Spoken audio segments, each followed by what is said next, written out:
Hello, what's up this afternoon, everyone? Welcome. Fine Tuesday to ya all. Good to see ya. What is up? Oh my goodness, Hot Flames, Affinity for Squirtle, Nalakilla, the Mike Arnold. How is everyone doing today? Lucid, Lustful Jeans, Half Wingsteed, or Half Windsteed. Katie, good to see you. Welcome. Rizmori, how is everyone today? It is finally time for Streets into Capenna. It is early access day. Wizards hooked us up with a full account to play with, and there is a pretty massive list of decks that we're going to try out. We're going to get through as many as possible. If you've never been here for early access day before, little different than a normal stream. The goal of early access is to try as many things as possible during the stream. So we're going to be jumping around from deck to deck, trying to see as many new cards as possible. I got some of my decks. I got some of our opponent's decks. It should be really fun. I'm really hyped to see what Streets of New Capenna can do in Standard. Also, if you have sweet decks, I put out the call earlier, but I'm open to adding more decks to the list. If you use the deck list command, there's a pretty big list of decks. What do you want to see first? That's a good question.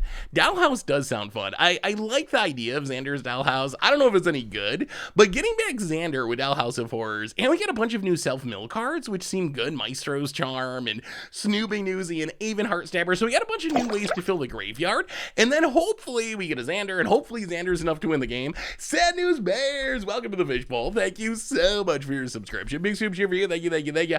And Variant for the 60th month. That is ridiculous. Welcome back to the Fishbowl. Thank you so much for your subscription. Big soup cheer for you. Thank you. So here is the quick deck list overview of what I got right now.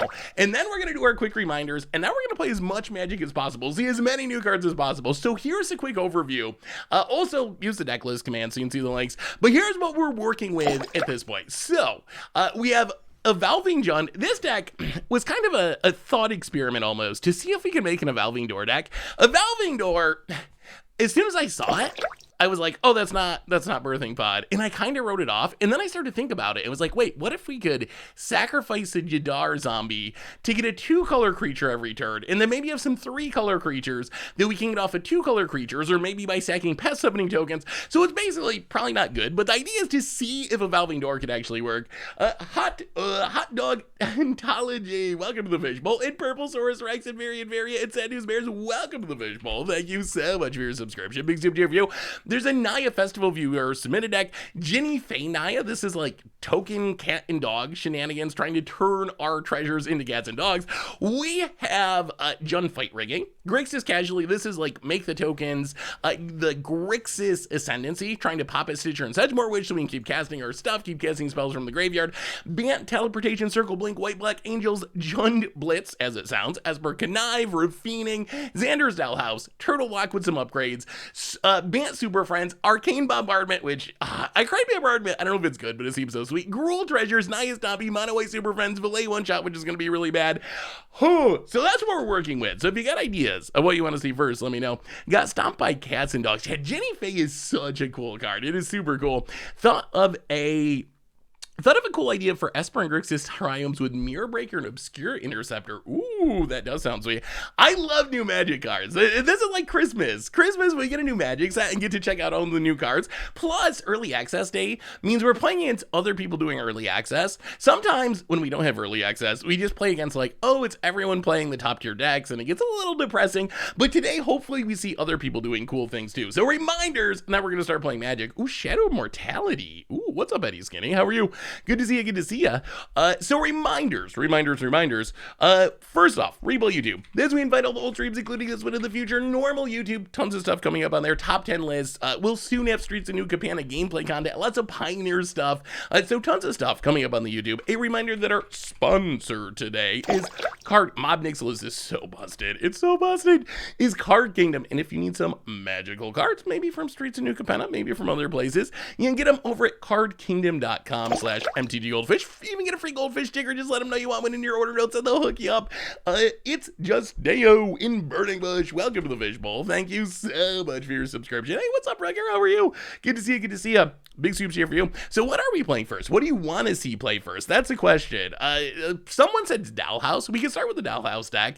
I'm also intrigued by, I haven't got to test most of these decks. I should also say they're more theoretical brews, my brews, viewer submitted brews. Some of them might be good. Some of them might not be very good. But we're going to see Bant Turtle. The problem with Bant Turtle is it just takes so long to play. Like that's the only concern. So I think we got to save that one for the middle a little bit. Just a little bit. Esper Connive, I think, is actually like pretty good. Ravine's kind of busted. Valet one shot is like against the odds. I don't know if we can pull it off. It's like, can we kill someone with Devilish Valet one time? Draven Rage Channeler. All right, let's just start with Dollhouse. Multiple people have said Dollhouse. There is not a Mob Nixilis in this, although I'm sure we'll play against it. So this is testing out Lord Xander, the Collector. Punk Bye, welcome to the Fishbowl. Thank you so much for your subscription. Had a great pre-release this past weekend. My friends and I dressed up as Riveteers to celebrate. Ooh, that sounds like a blast.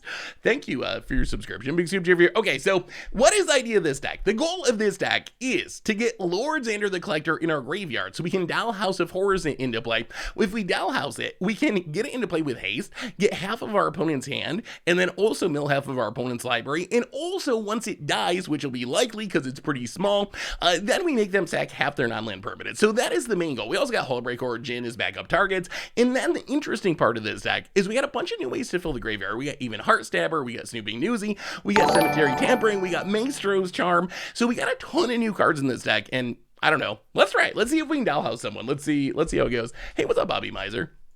I am doing super well. How are you today? The Super Friends decks are interesting to me too. I want to see if Luxor can work.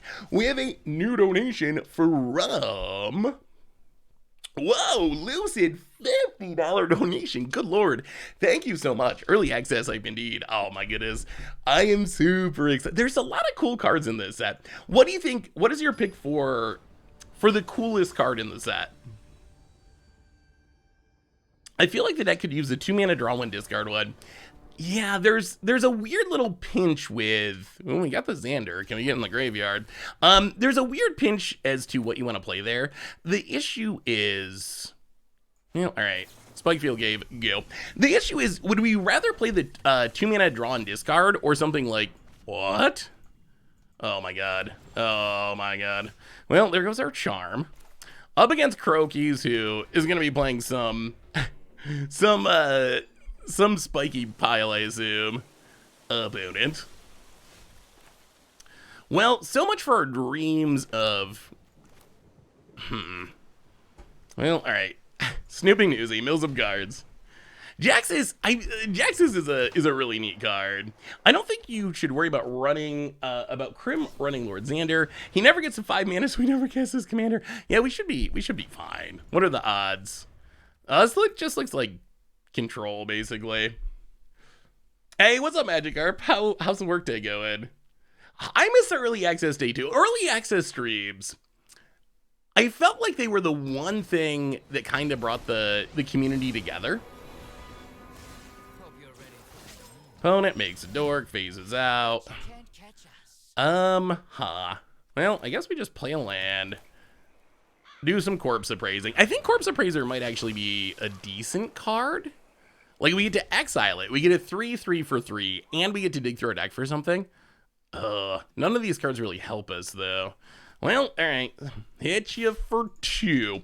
But I felt like early access was, like, the one thing that brought the whole community together, so I'm really excited that it's actually back. Can we move your location so we can see your graveyard? Oh, where's the best position? Maybe right. Uh-oh. Green screen issues. You can see the wall. There we go. Maybe there. Maybe this is fine. I just don't want to cover this stack, but this probably works. Opponent. Hot stabber. Well, we will also do some heart stabbing. And then see about killing this Kaido. Kaido's might be worth it in this deck. Speaking of ways to loot and fill the graveyard, Kaido might just be worth it. I'll buy the land, pass the dirt. I mean, soon we're just going to cast this Lord Xander. I don't know if it's going to work, but we're going to try it. Seth, can you one day do a deck with Jaxus and Croaking Counterpart to draw a ton against odds? Wait, Jaxus and Croaking Counterpart. How does that actually work? Oh, come on now. Well, I guess it's fine. We can sack this Heart Stabber. Mill and draw. We lose some life. We draw, well, okay, more Corpse Appraising. That's fine. We got a Lord Xander in the graveyard, which means we're super live to drawing a Dollhouse. If we ever just draw a Dollhouse, it's like, oh my goodness, it's so sweet. Xander, oh, okay. Haunted Ridge, not a Dollhouse. That's a Dollhouse. That's a Dollhouse. There it is. Boom, boom. Here it comes. Lord Xander Part 1. Yes, we will take Lord Xander. We're going to turn on our opponent's Heartstabber. Opponent, discard 2. They discarded 2 cards. We did it. 2 cards. Got them. Was that worth all this work and effort? Mill half your deck, which is probably helping you. It should. They only discarded 2. Is Lord Xander even good? Is Lord Xander? Are we doing all this effort to Lord Xander for nothing? Is it even worth it? I mean, the Dollhouse plan worked. Bonus, Mag says. 21 cards in the deck. 21 cards in the deck. We got a Mind Rot. We got a Mind Rot now. Ooh, wait. Okay, that's greedy. Opponent passes. Well. 1, 2, 3, 4, 5, 6. Oh, now what? We do need to not die. That is a bit of a concern. All right, let's Dollhouse. Back. Corpse Appraiser. Corpse Appraiser coming back. Hey, what's up, Monster CC? How are you? Good to see you. Good to see you. Okay, Corpse Appraiser. We will exile a whatever from our opponent's deck. Interceptor. We will take, oh my god. We'll take a Dollhouse. Play a land. Dollhouse 2. See if this draws out a counter. It does not. Okay. Heartstabber? Heartstabber? Get it back. Attack you? Kill you? Win? Mill half your deck? Lord, maybe it's good. Maybe the Mind Rot is good. Maybe it's worth it. About it. Hey, what's up, awesome dude? How are you? I mean, the most broken card I've seen so far is Mob Nixilis. Haven't actually played with it yet. It worked. It worked. I think. Maybe worked. Are we about to die? This mill mode has not been helpful. Opponents still got 10 cards in their deck. We've milled so much. We get to see Croaky's deck list, though. That's the deck. You get to see what's in your opponent's deck for game 2.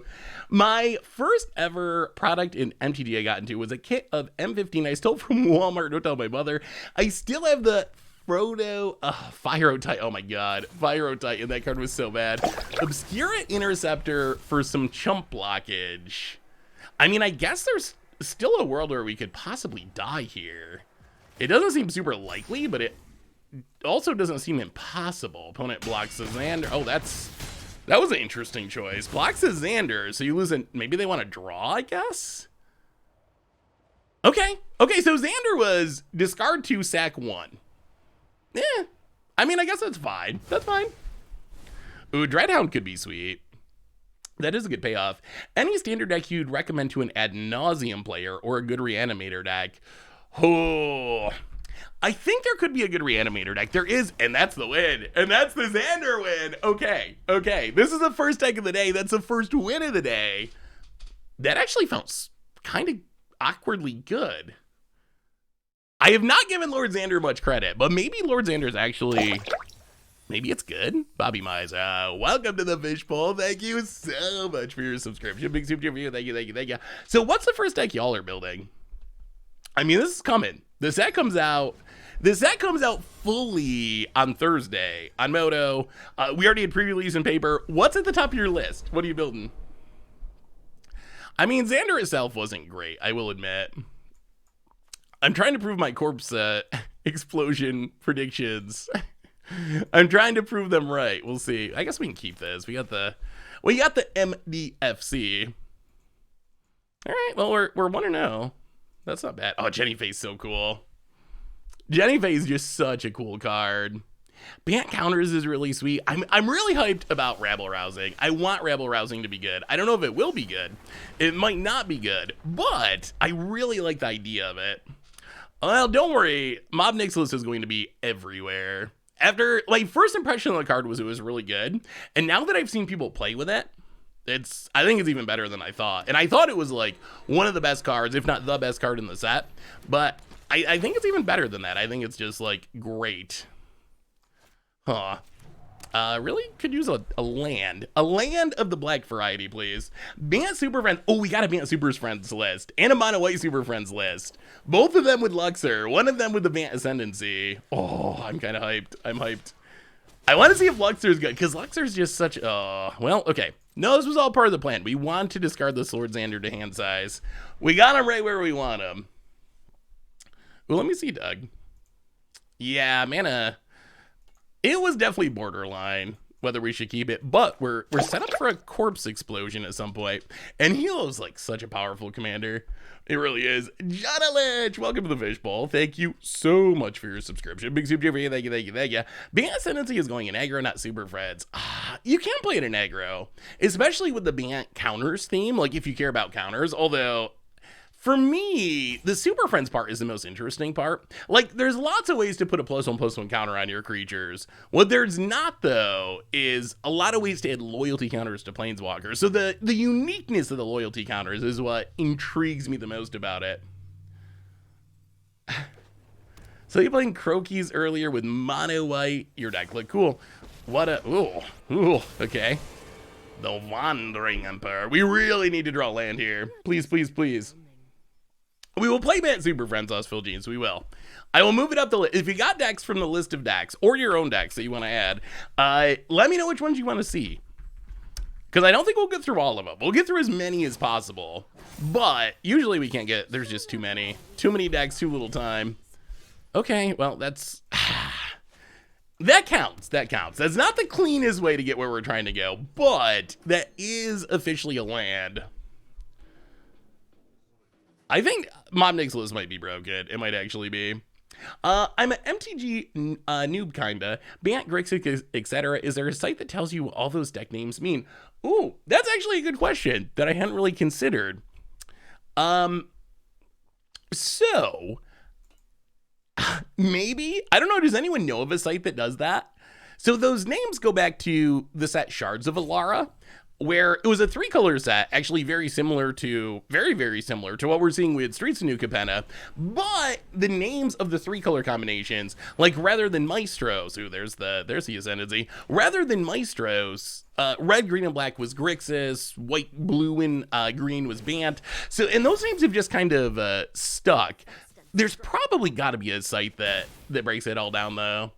I think those names will always stick. So, in our top 10 list, hey, what's up, Copper Croaky? Good to see you. In our top 10 list, I made a very bold prediction that Corpse Explosion was going to be good. Look at this board. That's a Wandering Emperor on 6. That's a 4 or 5 Hopeful Initiate. What other Wrath in Standard is going to save us for just 3 mana? I mean, they might just counter this, and then all this ranting is about nothing. But, yeah, we lose our Lord Xander, which is kind of a bummer, but... Oh, okay. Maybe it actually is good. Maybe it is good. That was a hard sweep. That was a hard sweep with Corpse Explosion.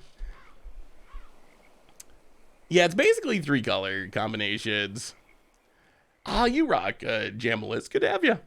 Hey, Seth, would love to see you trying to get the new version of Vivian to work. What kind of shell would you put? We could also brew on the stream, too, although we'll have tons of time for that in the future. Corpse Explosion is better than you think, but better than most people think, but worse than you think. That is probably true. Yeah, I guess playing around Jewelry Disruption would have been correct. That's probably right, honestly.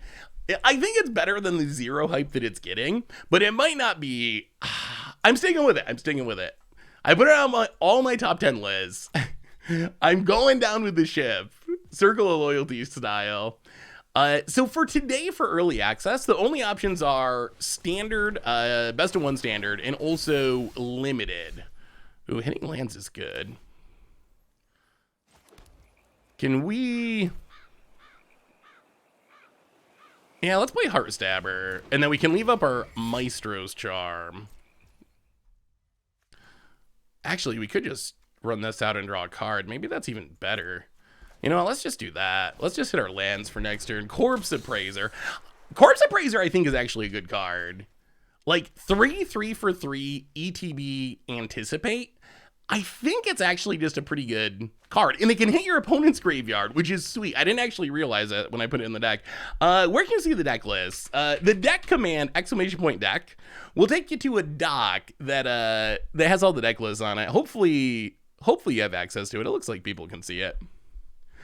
Hey, what's up, Ven Society? How are you? Yeah, Arcane Bombardment is on the top of the decks that I am planning on playing. Super Friends Arcane Bombardment might be our next decks up. Oh, thank you, Sir Robert. I'm glad I'm not the only one that's on the on the Corpse Explosion trade. Oh, how many of you are okay? Double question. Number one, how many of you actually live in upstate New York? Do any of you actually live in upstate New York? I'm actually curious. And then, related question. This is like the narrowest slice of people. Upstate New York, and also, you must also be a fan of Jeffrey Lewis. How many of you even know who Jeffrey Lewis is? Anyway, I'm hyped because there's a Jeffrey Lewis show coming up in a couple of weeks. Lore Master Malama, welcome to the Fishbowl. And I try to catch Jeffrey Lewis whenever he comes by, because I really like his music. Jeffrey Lewis is a like a alt folk musician. No idea. See, yeah. I mean, he's not like a pop star or anything, that's for sure. But he has some really good songs. If you like weird folk music. Is Against Odds going to be new Capenna this week? No, this week is old because we just got access to the cards. So tomorrow is going to be a normal episode, and then next week's episode will be the first new Capenna episode. Yeah, that's probably a bit of a trip from Brazil, I would say. Do we have anything of note in our graveyard? No. We need to get. All right. I think the plan is play the land on blue, Cemetery Tampering to start filling the graveyard, because we have the Dollhouse. We just need to fill the graveyard, and then we can Dollhouse back a Xander and give it to him. Mountain Goats are pretty great too. I've never seen Mountain Goats live. It is at the top of my list. There was a window. They came down by like New York City last fall, but it was right when I was moving. It was like literally the weekend that I was closing on the house and doing all the moving stuff, so I couldn't make it. But next time Mountain Goats comes close by, it is at the top of my list. There's no Egon in this deck. There could be. Rakdos Burn. I don't know if I've seen Rakdos Burn. Any chance of an updated Hot Spring deck with Zatora's Envoy? I really am intrigued by Zatora's Envoy. Yeah, I think that could be a possibility. Well, all right. More Dollhouses. How many cards we got? 3. I don't know about Cemetery Tampering. It might just be too slow, honestly. I'm not sure. 20 cards is a lot. That's a third of your deck. I do have a couple of Jund decks that have Envoys and Workshop War Chiefs. They were not Hot Springs deck, but they could be. I have not gotten the pool installed yet. After mentioning to all of you on stream and everyone saying no, don't do it. Everyone saying no, don't do it. I was like, maybe I should rethink this. Oh, I love Wilco. They're on the shirt. They're on the shirt. You can tell the bands I like by the shirts that I wear during streams. But yes, I have a Wilco shirt. They're in my top tier list. Especially like Ghost is Born and Yankee Hotel Foxtrot. Those 2 albums are so good. So good. Yeah, we'll do some Zatoriing, some Junding him out. Draken, welcome to the Fishbowl. Thank you. So, is our point timing out? We're gonna get him too. All right. Well, I guess technically we're 2-0. It's working. It's working.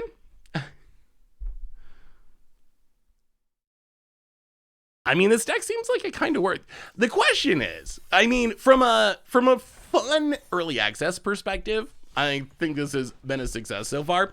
I think there's a legit question though, like, do you think that Lord Xander is actually good in this deck? That is the real, like, kind of spikier question. When you think about it, I'm not, like, is it? I don't know. What do you think, Jack? Is Lord Xander worth it? Like, is reanimating Lord Xander the right choice? Or would our deck be better if we were playing more, I don't know, Hullbreakers, playing more whatever other big stuff. The new 7-mana Elemental, that card's so insane. We can't cast it. We don't have the colors to cast it, but every time I resolve Titan of Industry, I win. Like, that card's kind of busted. Yeah, Coma would be another one. So I think that's kind of the question. Lord Xander's sweet, but is it actually, like, the most powerful option for the deck? That I'm not 100% sold on. Hot Steva. Hey, what's up, Half Mendo? How are you? Good to see you. Lotus Cobra. I haven't seen Lotus Cobra in a minute. Well, I think we're going to kill that. I guess we're on the get up to 7 mana and cast Xander plan at the moment. Opponent.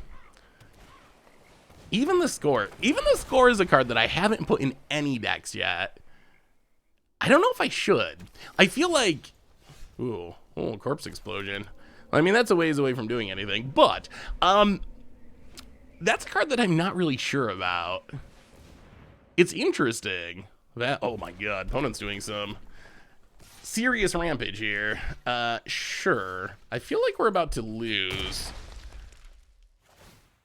Alright, we can Corpse Explosion for 1. Oh, Power Word Kill is actually... Alright, we'll wait on that. That is a good draw, though. Oh my god, that's Dollhouse. You know what? I think we do want... Endless Detour, I think, is great. That is the biggest new addition to Turtle Lock. I think that's legitimately excellent. You know what? We're just going to play it. Get down the Dollhouse. I feel like we're about to get Falith, and we need to get something in the graveyard. The upside of the draw in discard spell that might make it worth it in the deck is it's a way to get stuff out of our hand. Because right now we have these 2 big finishers in our hand, but we don't have a way to get them in the graveyard, which is looking like an issue here. Opponent hits us. Come on, we need a way to get something in the graveyard. Oh, Maestro's Charm might be a way. All right, we will. I mean, we're going to go for it. We got to go for it. Maestro's Charm, Anticipate mode. We need something big. We need something big. We need something big. Okay, Hullbreak Horror. That's a 7/8. Are we exploding corpses? Are we just exploding the corpses? I think we are. Corpse Explosion! It's happening. I'm feeling vindicated. Let's see. Black, black, blue, blue, blue. I guess we just take something that makes red. All right, Pathway. Oh, this is gonna work. Yup. Land on red. Explode a corpse. Getting rid of the Hullbreak Horror. So good. So good. And the 3-mana aspect mattered. If we had a 4-mana rat, that wouldn't have worked. Corpse Explosion. We have another Stomper. Oh, and that lets him crew the Chariot. We need to get to this Xander. We have another new donation from Enum. $5 donation. Hey, Seth, could you check out my deck and let me know what you think? Maybe try it out. Thank you so much for the donation. And yes, I'd love to check out your deck. All right, opponent's out of cards. We draw a tap land.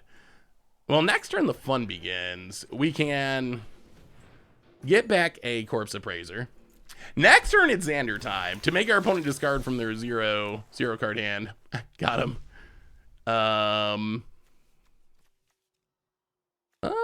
You know what? Let's take Cemetery Tampering.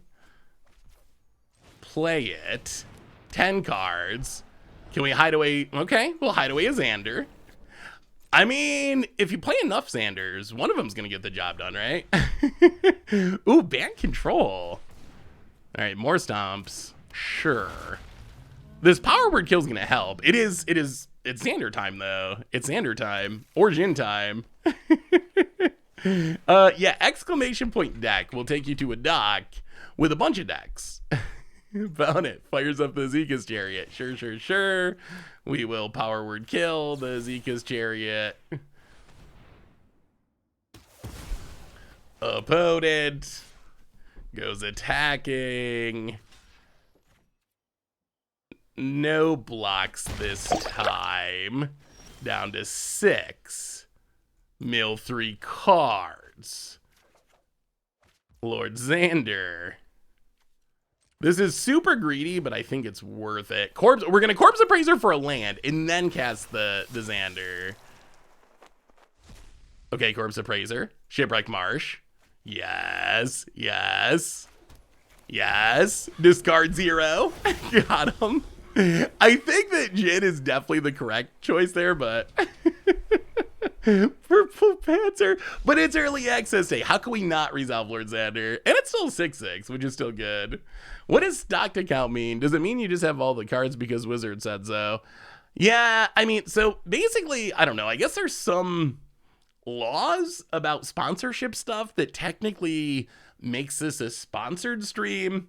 I don't know the technicalities of it, but Wizards was very clear on that with the information about early access, that you gotta say that it's sponsored or mention that they give you a stocked account for legal reasons. So basically, the account when it started had, like, I don't know, 500,000 gems or something.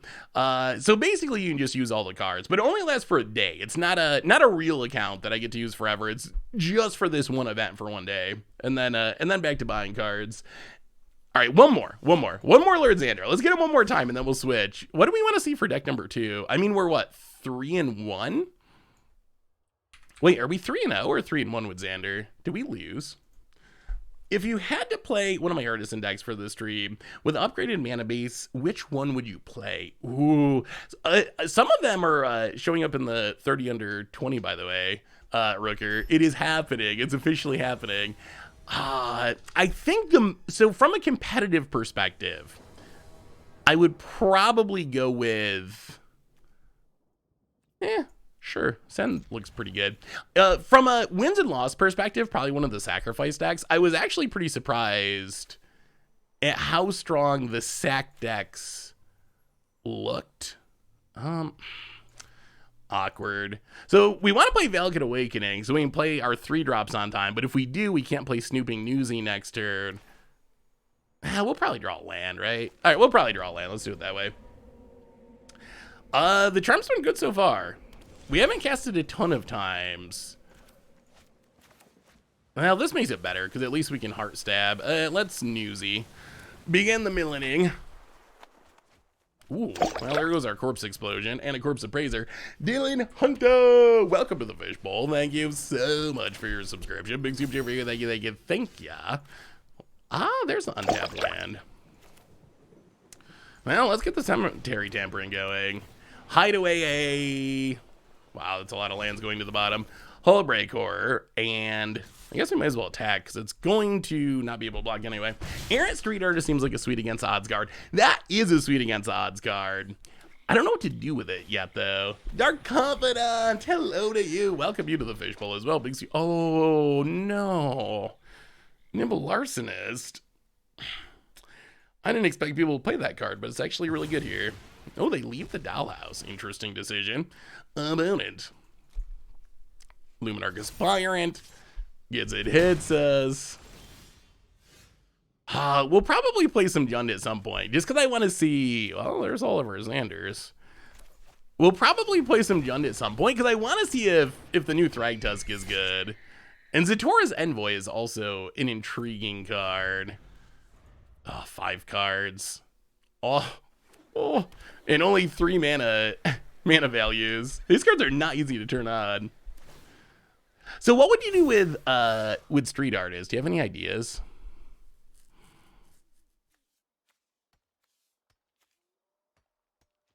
I think we just double block. Like, if we get blown out, we get blown out, but double block. Opponent. Yeah, not easy to turn these on. Mithina, welcome to the Fishbowl. Thank you so much for your subscription. Big super for you. Thank you. Okay, opponent's gonna phase us out.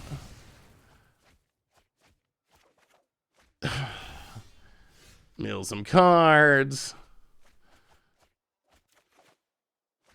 Another Newsy. We have 11 cards in our graveyard. Now 13 cards in our graveyard, and these are still not turned on. It's the 5 mana values in the graveyard seems just like straight up impossible. We have a quarter of our deck essentially milled, and it's still not good enough. About it. More Luminarch Aspirants. Oh boy. Well, triple Luminarch Aspirant wins games. Our Corpse Explosion is gone, so we don't even have that as an out. I don't think there's a way we can get back in this game. 5, 9, 10. Yeah, sure, whatever. We can't even activate our Dollhouse. There's nothing. There's nothing we can find here. Kind of awkward running. Can we actually turn on a Snooping Newsy? Is it possible? Nope, it's not. Wow. Okay, one more shot to turn on a Newsy. One more.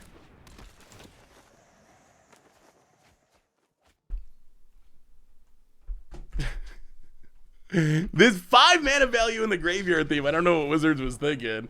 Yeah, we milled our Corpse Explosion though. Corpse Explosion has been great for our deck. I only put in 1 copy, and I kind of wish that I played more now because. All right, one more. We can't go out like that with Xander. Yeah, we actually won multiple games so far with Corpse Explosion. Is there 5 different mana values? I think so. I mean, well, you have lands. So we have lands. We can look at the deck list. I'm pretty sure we do. Xander Dell Collector. I mean, we don't have a ton of different mana values because all the finishes are 7s, but we have one Spike Field Hazard, a bunch of zeros, 1, 2, 3, 4, 5, 7. So it is possible. It's not easy. Definitely not easy. We've proved that. I think Arcane Bombardment and Super Friends are up next. Is it worth getting back into Magic? I mean, I would say yes, but then I'm also probably biased because I really love Magic. So I'm probably... Ooh, there we got the Corpse Explosion. Yeah, play the lounge past the turn. Opponent. The good news is, like, we don't really need to turn those cards on for them to work in our deck. They're in our deck to fill our graveyard and mill and whatnot. All right, Velky. Well, we have an answer to the Velky. I have not played Black Market Tycoon. I've played against it, and I mean, it seems like a pretty... It seems like a pretty solid mana dork. Historic is sweet. How do you get early access? So, Techron, I believe that it's all like content creators and streamers and so forth. Yeah, so one of those things. A lot of Kaidos still. I bet there's probably got to be some, maybe this is it. There's got to be some Kaido Mob Nixilis deck that's going to be busted.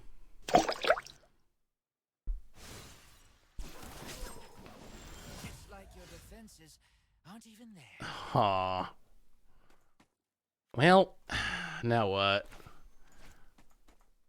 You don't really want this. Kaido's so strong. Kaido or Mob Nixilis, which is a stronger? So I haven't got to play a ton yet, so we're still figuring it out. I will say Corpse Explosion's been good in this deck, and in my... Oh, I missed some subs? Oh no. And in my little bit of testing I got to do before the stream, Titan Industry, so good. So good. Oh my god. How do we beat Counterspell Tribal over there? Well, I mean, I guess we play the Newsy. Mill a couple cards. Land on blue. Go. But now Kaido gets to go off. L for the 22nd month. Oh my goodness. Thank you so much. That's a long time. Welcome to the Fishbowl. Thank you so much for your subscription. Big super. If you're going to Richmond, awesome. I'm hyped for that. Richmond's gonna be super fun. And Cyclone, welcome you as well. Bring your Panharmonicons. I will look forward to signing them. Happy to have the new set here. Streams are back. YouTube back on schedule. I get so depressed when we get spoiler videos all week. Jonathan Snow, we're back. We're back to normal. We've made it through. The top 10 videos are going up, but we're back to the normal world when it comes to the YouTubes and the streams.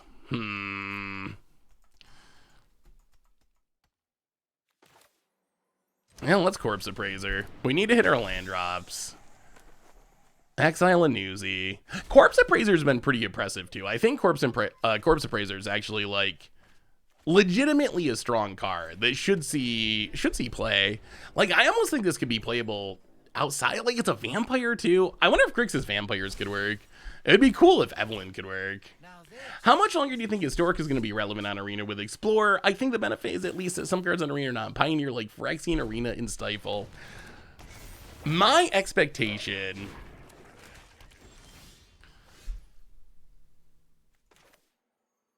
Oh, we still need to hit lands. Okay. Oh, this is so greedy, but we gotta hit our land drops. Corpse Appraiser. Get rid of the Newsy. Untap land, please. Okay, we hit the land. So we can play the land. Kill this thing. Oh, come on now. All right, so Kaido's gonna survive a turn, unfortunately. Spell Pierce? Wow, really? Okay. Kaido doesn't serve. Just wanted to keep the goblin? Yeah. My expectation is that Historic is going to fizzle and die. I mean, hey, what's up, Nerf Pacine? How are you?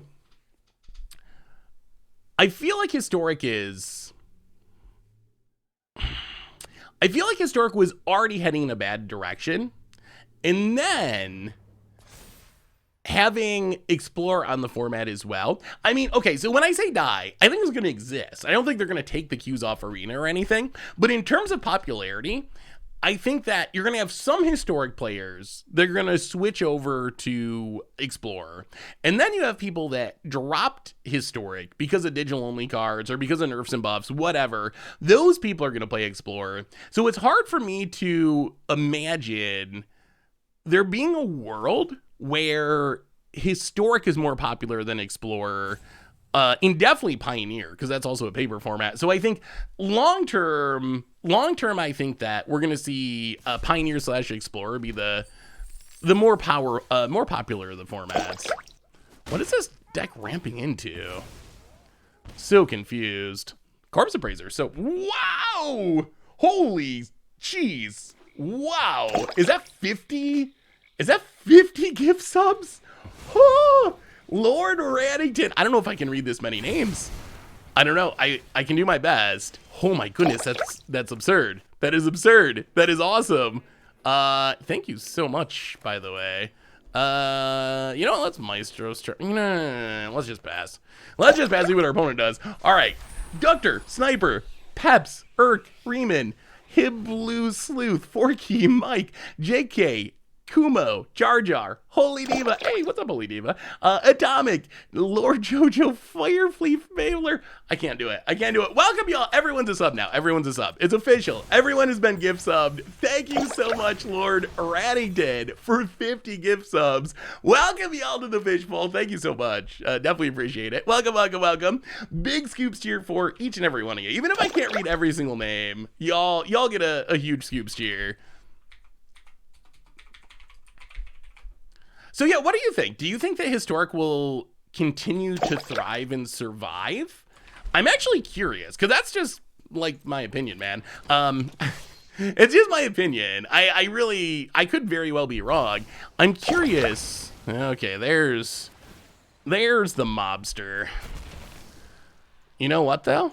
You know what answers 2 copies of Mob Nixilis? No problem. You know what that would be? That would be a card called Corpse Explosion. That would be a card called Corpse Explosion. Let's go digging, see what we find. Well, we got enough cards that Cemetery Tampering is actually kind of interesting.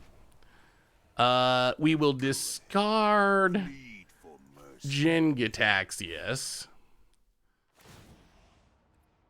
Okay, we'll take the 2. Oh, we could have played Jin too. Well, Corpse Explosion. Exiling. A. Jin Gitax. Jin is enough, right? Oh, it's enough. All right. Corpse Explosion, legit. It's legit. Out of here. All of ya.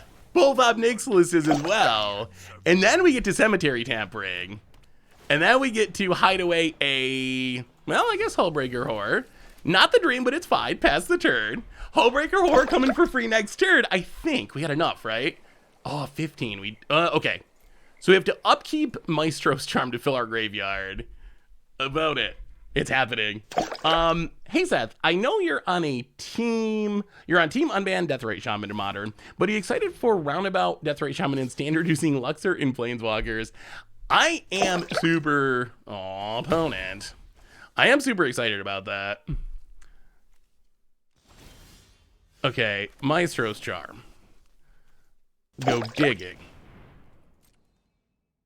Take,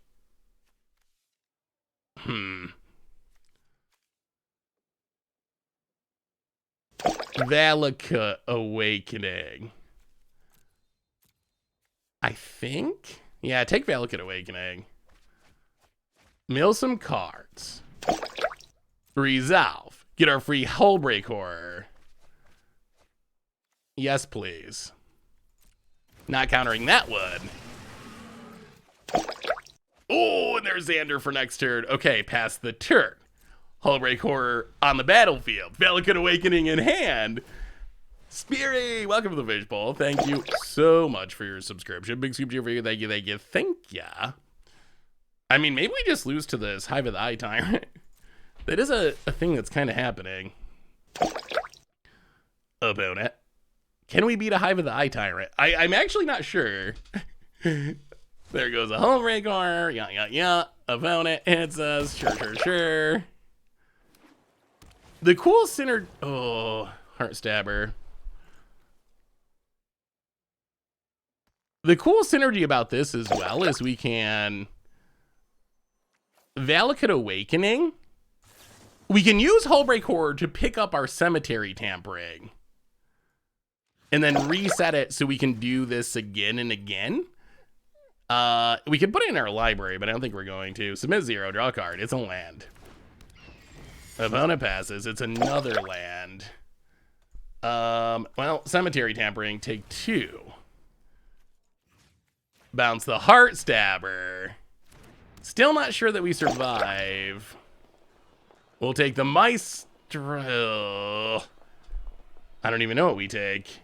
Dollhouse? Let's take Dollhouse. Play the land. Hit you with a Hullbreak Horror. So we're dropping to a low life total. Opponent, Hive of the Eye Tyrant, gets in again. Opponent hits us. How do you beat a Hive of the Eye Tyrant? Is it even possible? MDL, welcome to the Fishbowl. Thank you so much for your subscription. Big soup to your video. Hey Seth, I saw your video on the zombies list you made inspired by my 5-0 list. It was a bummer you couldn't get the 5-0. Oh yeah, the zombie deck actually felt pretty good. I was pretty impressed by Pioneer Zombies. The Jund matchup, good lord. So much removal. Well, we will bounce the Heartstabber. Get a Dollhouse of Horrors. Oh, Infernal Grasp can actually kill that, can it? Dollhouse.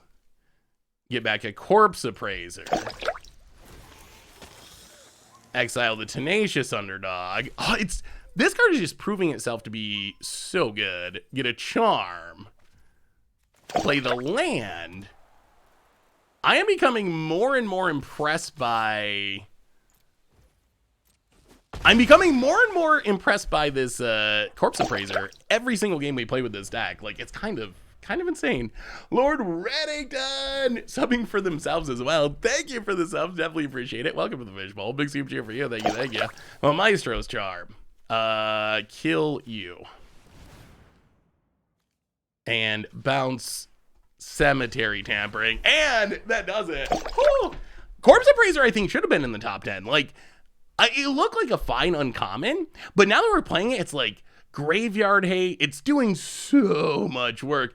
Hey, Big Seth. Hope fun is being had. I've only had to turn one person's faucet off today. Apparently, people forgot how to use their handle. Wait, how? Huh? That's a thing? People forget? People forget how to use the...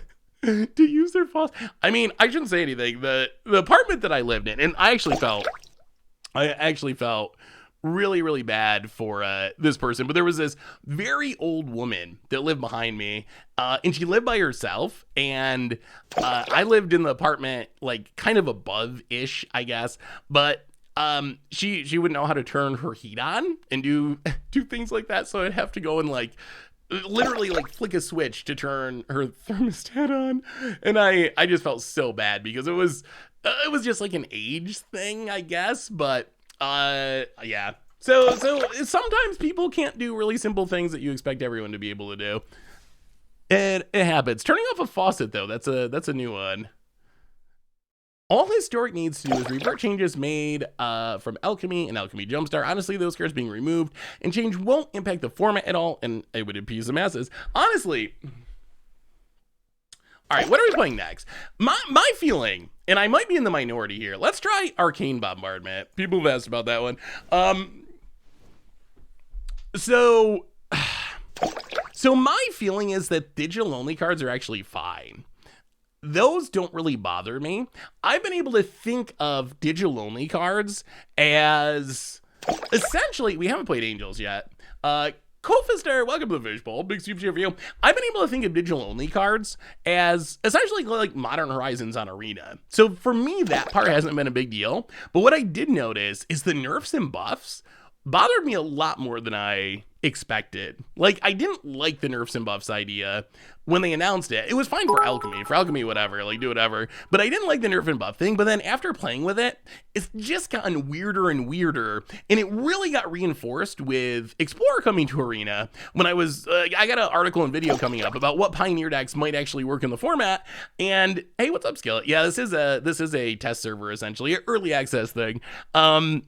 But seeing like Fires of Invention, and it's just so weird. Like, why would my Fires of Invention be different between Historic and between Explorer / Pioneer? And it just like, it rubs me the wrong way. So I've kind of just given up on Historic, honestly. Like, there's actually tomorrow's Against Odds is Historic, but long term, I can't imagine myself playing a whole lot of Historic. Anyway, all right, this is Arcane Bombardment. The idea of this deck is to play Arcane Bombardment and then to cast spells, and hopefully copying those spells with Arcane Bombardment will win us the game. So to get to Arcane Bombardment, which is really expensive, it's 6 mana, we got a bunch of treasure production. We can pitch a Magma Opus, we can discard a Creative Outburst, we have big scores, we have unexpected windfalls, so hopefully we just kill some stuff and stay alive in the early game, and then play Arcane Bombardment, and then proceed to just cast spells and get free spells every spell we cast. The other spice is being able to wish, maybe repeatedly, if we get Arcane Bombardment going,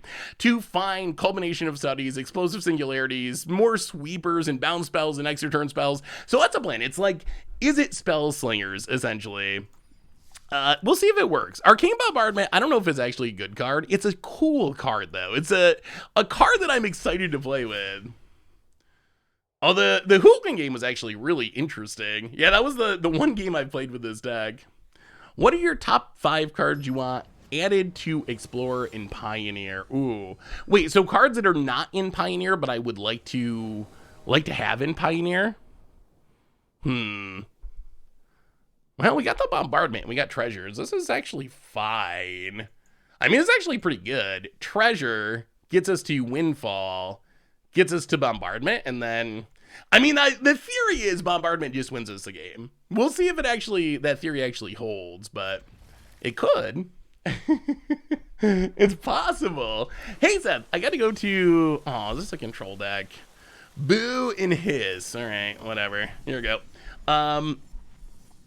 Hey, Seth, I got to go to a Legacy tournament 2-2 with Worm Surprise, Chain of Smog combo, Nick Fit. Oh my goodness. That sounds super fun. That sounds incredibly fun. That is awesome. So Explorer comes to Arena Thursday. When they do the update to add Streets of New Capenna, they're also adding the queues for Explorer. Why Unexpected Windfall over the 1 pip version? Oh, we got both. We have the full 8. We really want to use the treasures to ramp into Arcane Bombardment, so we got all of them. We play Beamtown Bullies to donate a bad creature for Tomer. I might have to try to make a Beamtown Bullies deck for GP Richmond. Just to get Tomer with. Just to get, because I know Tomer's gonna get so Tomer hates decks like, oh, there's the new one. Tomer hates that playstyle. Hates it. Absolutely hates it. So I gotta do it just to troll him a little bit. Hey, King of Carrot Flowers. How are you? Good to see you, good to see ya. Well, let's big score. Please don't counter this. Discard a Fading Hope. Alright, didn't counter it. How do we resolve an Arcane Bombardment? Opponent passes. Well, Jawari Disruption. We need a window. We need a window to resolve this Arcane Bombardment, and then the good times roll. Counter matchups, I assume, are probably like the hardest for this deck.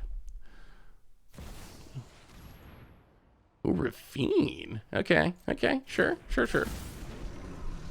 Well, I like our opponent tapping mana during their turn. Well, Unexpected Windfall. Discard the Burn Down the House. Draw some card. Oh, another one. Kill you. Oh, wait. This thing has ward. Do we want to sack 2 treasures? We gotta sack 2 treasures to do it. Rafine is good. I think Rafine is actually, like, legit good. Oh, they're gonna counter us, aren't they? Is it worth throwing it? Is it worth casting it? Or do we keep trying to play around stuff? All right, vote, chat. Vote. We need a way to vote in chat. We need a way to vote.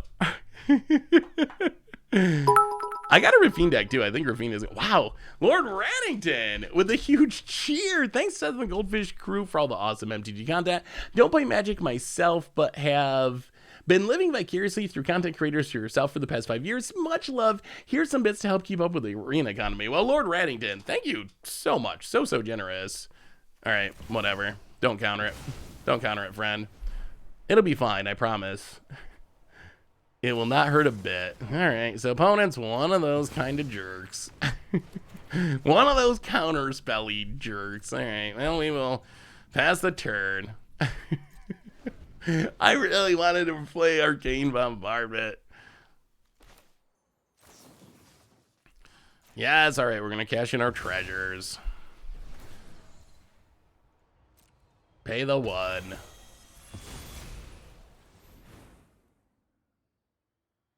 Opponent. Oh my god. So is it just all the counters in the world? Oh my goodness. Oh my goodness. Oh no. Oh no. And you're not allowed to, apparently not allowed to concede during this event. You gotta let your opponent counter every single one of your spells and attack for 1 for 20 turns. Those are the rules. Opponent passes. Arcane Bombardment. Opponent. Meh.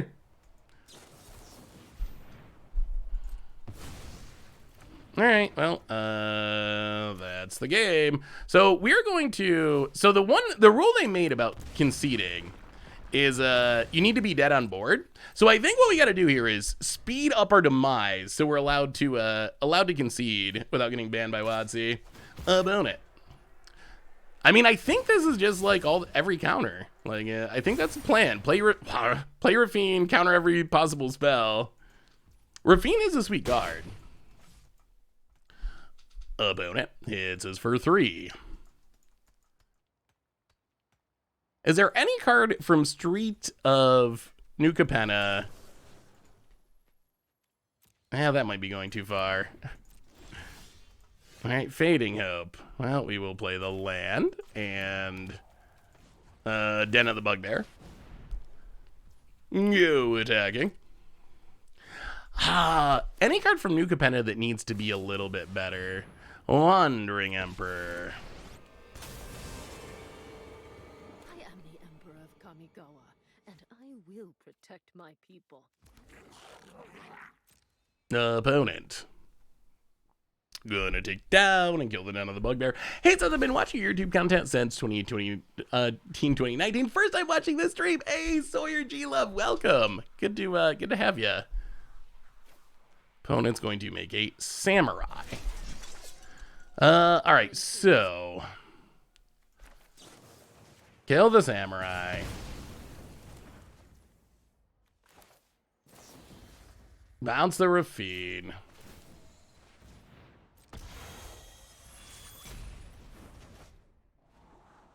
Keep the creative outburst. Well, we'll see. We can try to piece it back together. Oh, the one thing that's really good against 6 mana enchantments is decks that just play all the counters. Opponent. Untaps. Yeah, my voice is much better, thankfully. It was a long sickness going out there. Opponent passes. Well, creative outburst.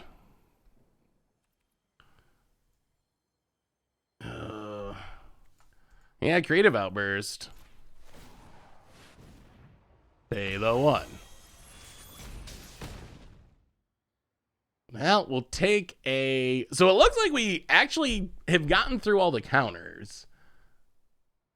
Whether or not we can parlay that into winning somehow, that remains to be seen. Rafine dies. We go to combat. We hit the Wandering Emperor. Down to 1 past the turn.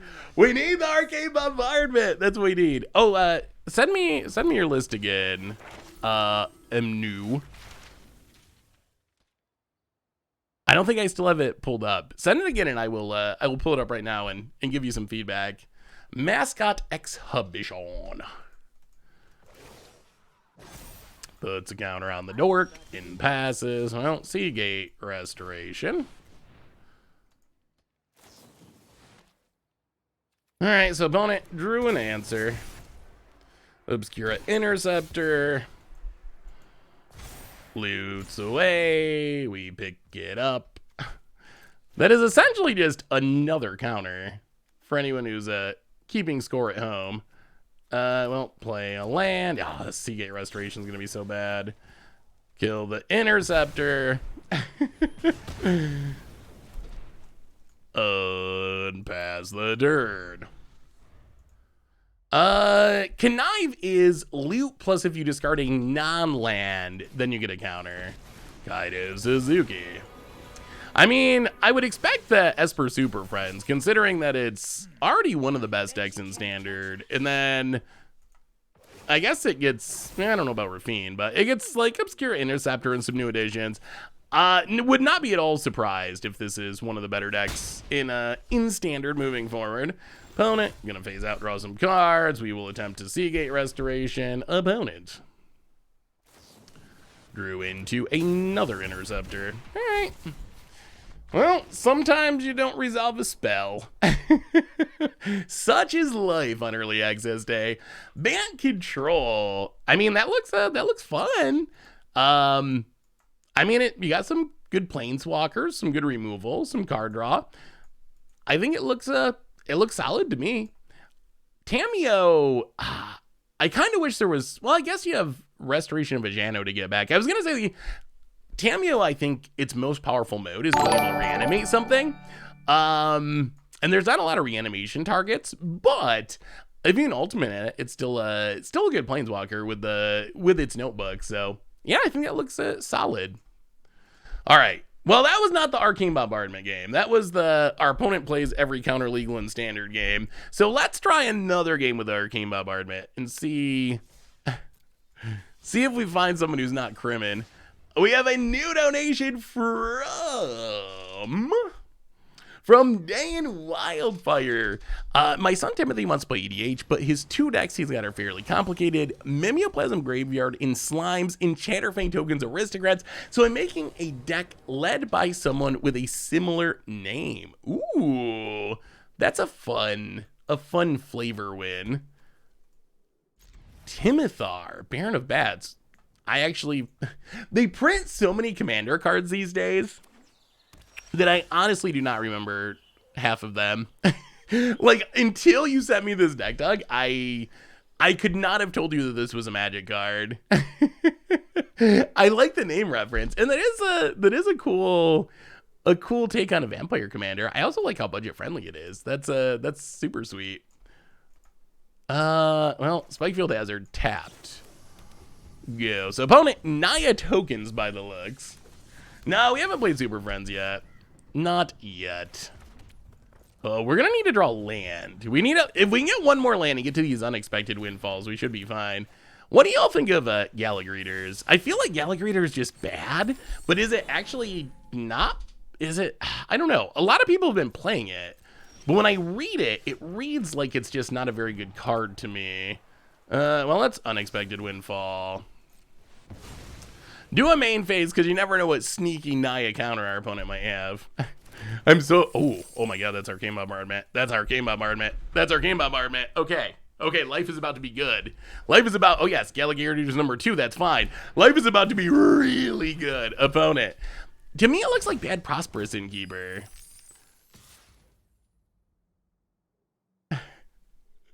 No, he's good. He's good, Mad Lad. There's no need to apologize for playing any deck in Magic. So tell Super Mad Lad, no need to apologize. Although, I would have liked to resolve Arcane Bombardment. Good news is, we're about to resolve an Arcane Bombardment right this second. Alright, as long as our opponent can't kill this, we should be able to do fun things. So Arcane Bombardment, 6 mana enchantment. When you cast your first instant sorcery spell each turn, exile an instant sorcery at random from your graveyard, then copy each card exiled with it, and you can cast the copies without paying their... Wow, it's a lot of Gallagreeters. And you can cast the copies without paying its mana cost. So essentially, we are going to cast this Burn Down the House to get rid of these Gallagreeters, Gallagreeter-tron, and we're going to get one of these cards for free. The powerful part, though, is we get to do this every single spell we cast. Every first spell each turn. So we get to keep doing this again and again and again and again. So we're just getting more spells. So eventually we're going to be to the point where we cast a single spell and we're casting like 5 spells, 7 spells, 10 spells for free. Like just really going off. Opponent gets in with the Gallagreeters. Sure. We draw unexpected windfall. 1, 2, 3, 4. 1, 2, 3. Well, I think we have to just put an end to these Gallagreeters. Burning down the house. We exile. Oh, creative. Okay. Well, that's a good one. That's a good one. We will take a Spikefield Hazard. Being able to cast this spell during our opponent's turn is also going to be helpful here. Okay. Opponent, Azeka. Sure. So now every first spell we cast, we get a creative outburst, but it's going to keep getting better. It's going to keep getting better. About it. Oh, it's gonna be so good. Now opponent fires the Summoning Sig Chariot to put a counter on it. Sure. So we will unexpected windfall, discard a Magma Opus. That would be a good one to exile if we get lucky.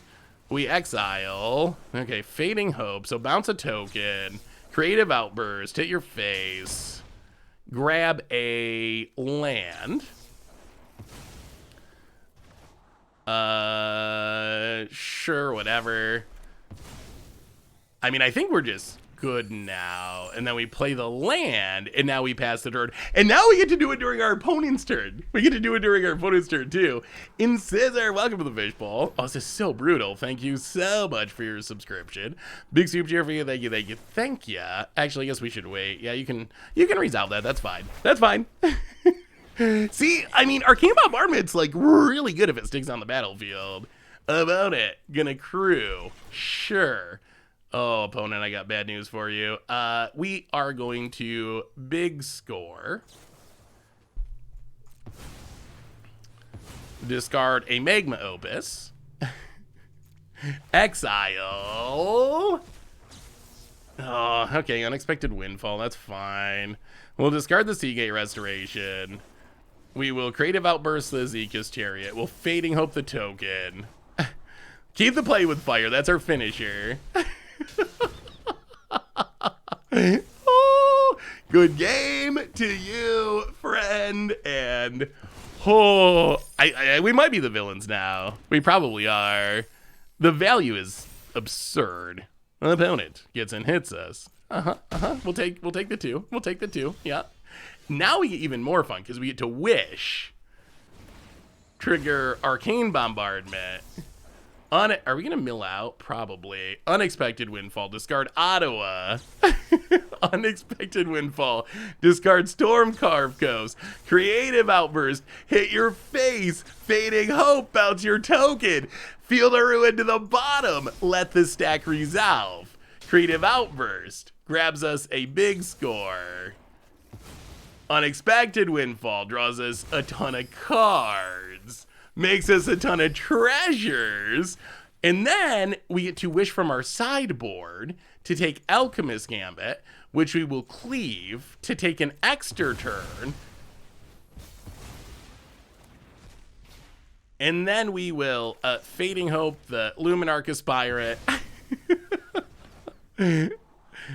Keep the Creative Outburst. Go to our extra turn. Discard really doesn't matter to hand size, tap, and what a win. What a win. Now we get to Creative Outburst. Your face. Yes. Trigger Arcane Bombardment. Oh no. Unexpected Windfall. Are we milling? You know what? We're probably milling. That's fine. Discard. Creative Outburst.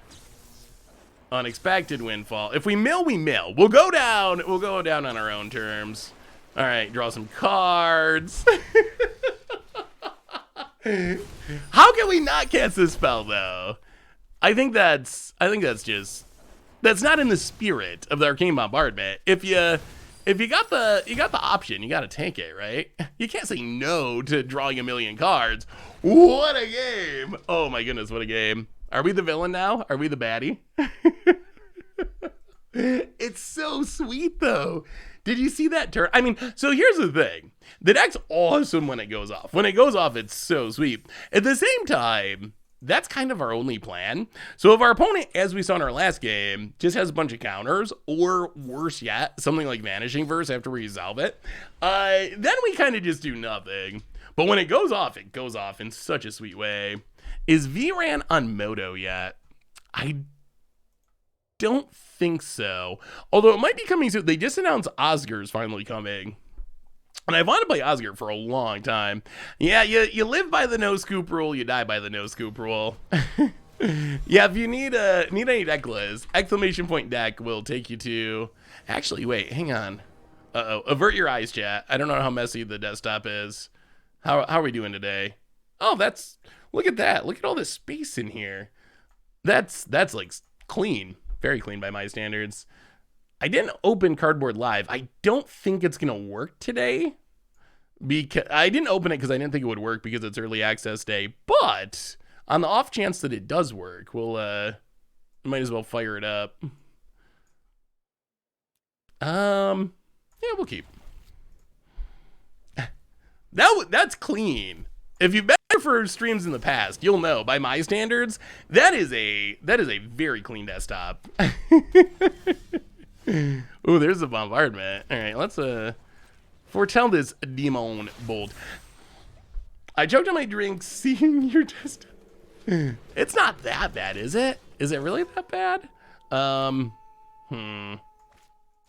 Shatter Skull Smashing tapped. We're just gonna kill this. Sometimes people play like Snakes Can Veil. Get rid of it. The Cabaret clothing is a little more scanty than a lot more of the recent sets. Huh. I hadn't really paid attention. Interesting. Opponent. Ooh, Shakedown Heavy. That's spicy. Well, Unexpected Windfall. Discard. I mean, I guess we can do this during our opponent's turn, right? All right, let's just pass. They don't have counters, so we should be fine. Oh, we're up against Reed Duke. Interesting.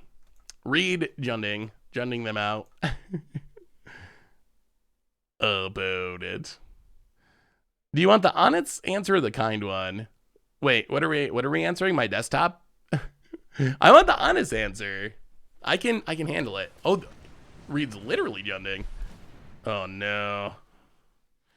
Well, that's not great for us. Unexpected Windfall. Discard a Magma Opus. Oh, we might be in trouble now. That's That is the combo. That is the combo. Fight rigging, shakedown heavy.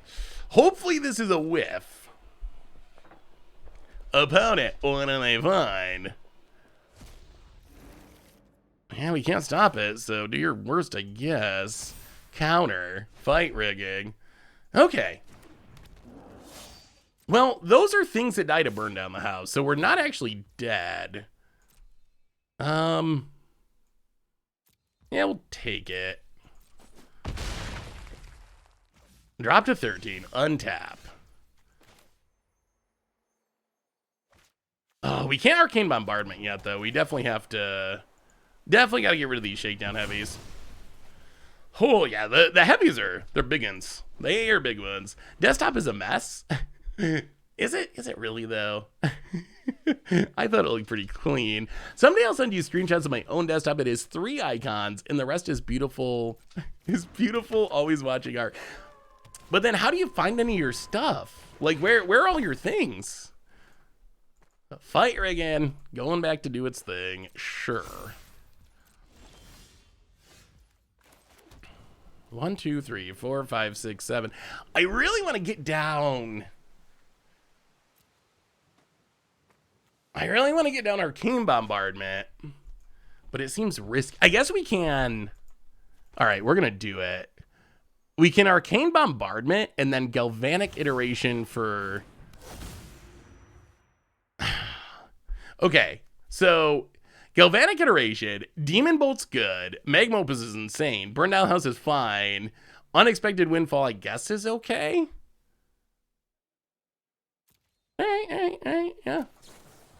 Galvanic Iteration.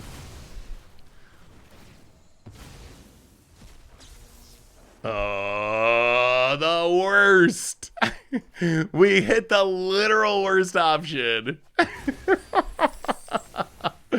Alright, well, that's unfortunate. Okay, that's not what we wanted. That was the low roll. The good news is we get to do it again next turn. 1, 2, 3, 4, 5, 6, 7. And then we should be able to do it on our turn and our opponent's turn. So hopefully we're okay. We're not dying yet. Opponent gets to draw a card. Come on. I feel like you wouldn't know where your clothes were if they were in a dresser. Yeah, I mean, that's why I just leave them, piled in a laundry basket on the floor.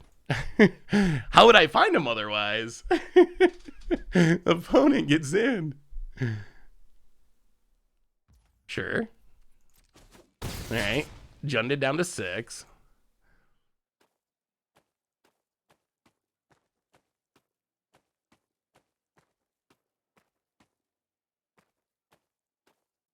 And Privateer's Charm to exile our graveyard. All right, not ideal. Privateer's Charm is a good card. I mean, hopefully we're still okay, though. So we get to Creative Outburst. Kill the pack leader. I think this works. Unexpected Windfall. Discard the Arcane Bombardment. Kill the pack leader. Get a Fading Hope. Play the land. This is good, because now we get to do it on our opponent's turn, too, and we get the Creative Outburst, which we know we're going to hit. So we're going to get a free Creative Outburst, which is kind of insane about it. There's no other option, so it's got to be the Creative Outburst. And when we're Creative Outbursting for free every turn, I feel like we should be all right. Fight rigging. Well, let's play with fire.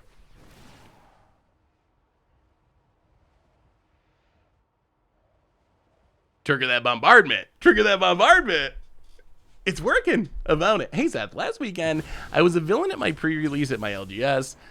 So Unexpected Windfall. Discard Demon Bolt. Creative Outburst. Hit your face.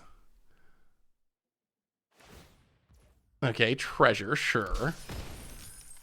We'll take a big score. Draw some. Oh, there's the wish. There's the wish for the combo kill. I think Reed is impressed with it. Hey, maybe we're winning him over. Battle Mammoth, sure. Ranger Clash, sure. Well, I think we win now, right? Wish. So we cast Wish. Demon Bolt, the Dork. Creative Outburst, your face. Unexpected Windfall. The Fading Hope. So opponent gets to draw some cards. It stores up the cards, so it snowballs and you get more and more each time. It's absurd. We'll take a Creative Outburst. From our sideboard, we will take an extra turn spell. Which will be Alchemist Gambit, which we will cleave. Actually, we don't even need to cleave it. Alchemist Gambit, extra turn. And then Creative Outburst, your face. Take whatever. Extra turn on the cheap. Oh, I guess we get to play a land, untap, and to finish things off, we'll cast a Creative Outburst and trigger our... Oh, we took down one of the game's greatest players. I mean, it's early access day, but the deck actually felt pretty good. It kind of did its thing. Yeah. Big Score is so insane. It's really, I mean, Unexpected Windfall is really good, and Big Score is just strictly better. Yeah, that actually worked. That actually worked incredibly well. Yeah, when it goes off, it's really fun.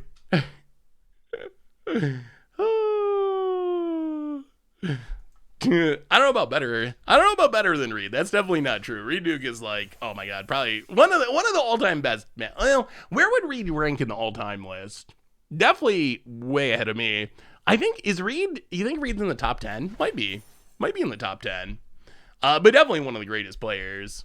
It was cool to see the deck work, though. Against, the nice thing is, we saw the deck work against someone who we know is a good player and probably has a decent deck. So that's kind of the exciting part.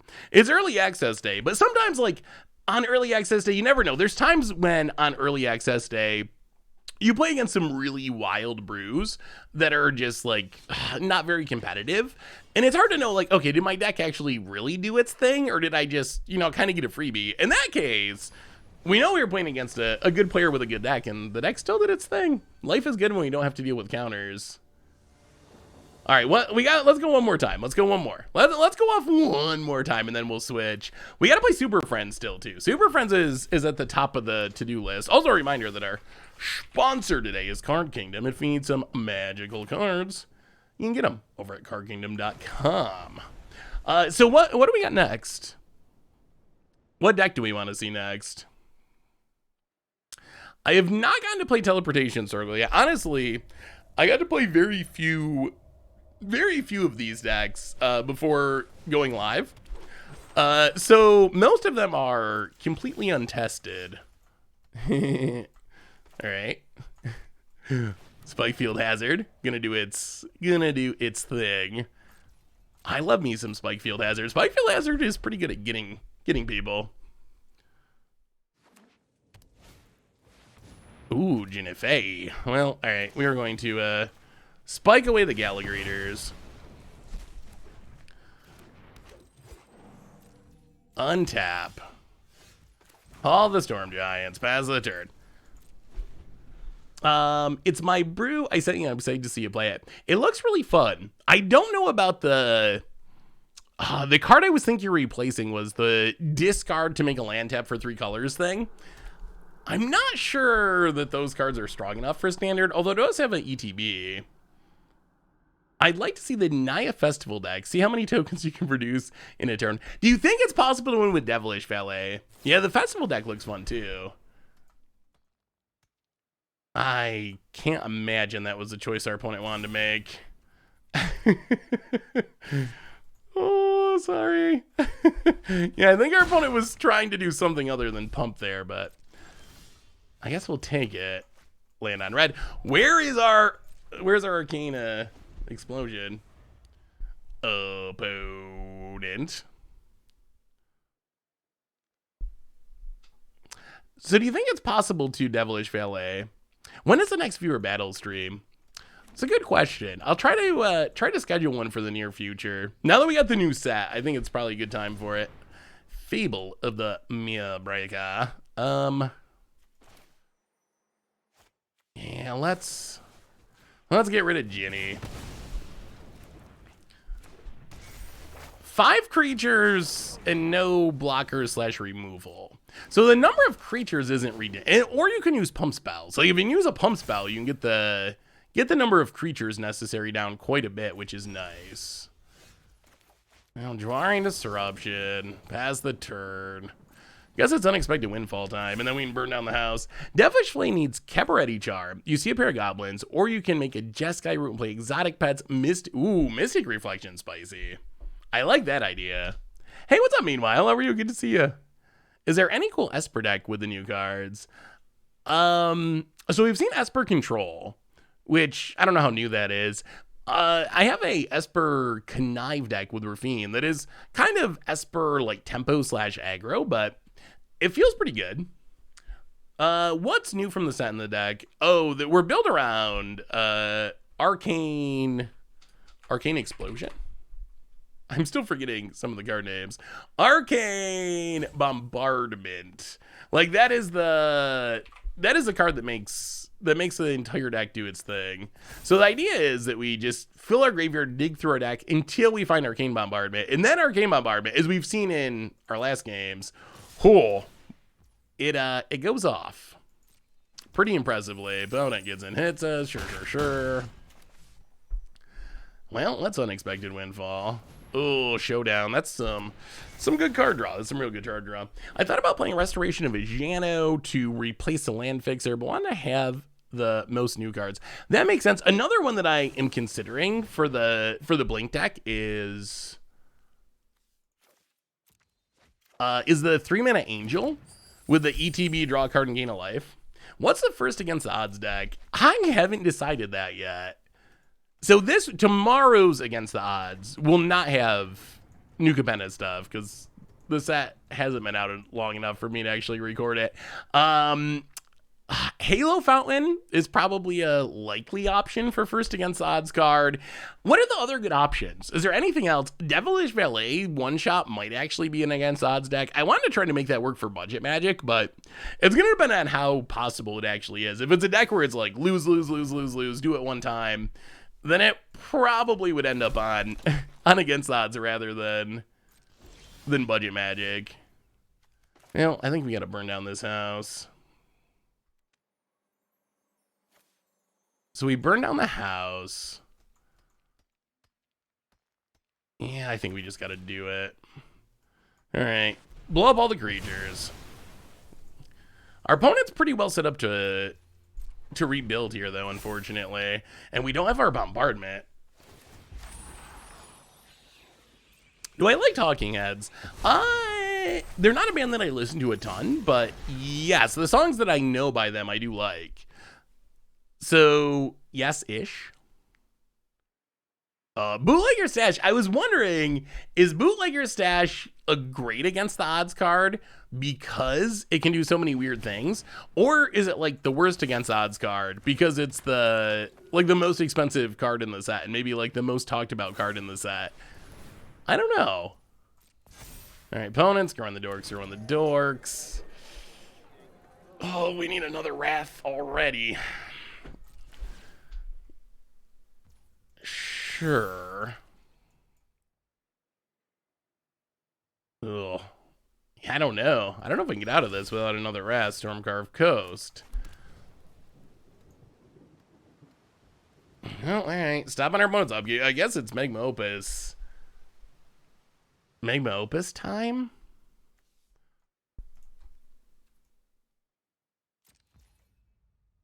I don't know what else we can do. Magma Opus. So kill this in this. Tap and tap.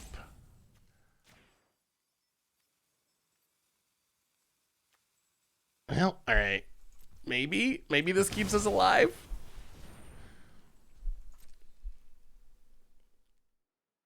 So opponent can copy something. Probably Luminarch Aspirant. Yeah. Yeah, copying the Demon Bolt could be good too. What we really need is... we need Arcane Bombardment. Devilish Valet and Ghoul Caller's Harvest seem hilarious together. Yeah, one of the ways I was trying to figure out how to do it was... Demigoth Titan, 10 the pass. So you can sack a creature, make tokens equal to its power. Like, that's kind of a 3-card combo that would win the game. But that would actually win the game if you could actually get all those cards together. Oh boy, wedding announcement. Well, this is what our opponent has. He goes attacking. Oh, that's dying. Okay, block the 4/4. I mean, maybe we can stabilize. If we can find Arcane Bombardment, we can definitely stabilize. Unexpected Windfall. 1, 2, 3, 4.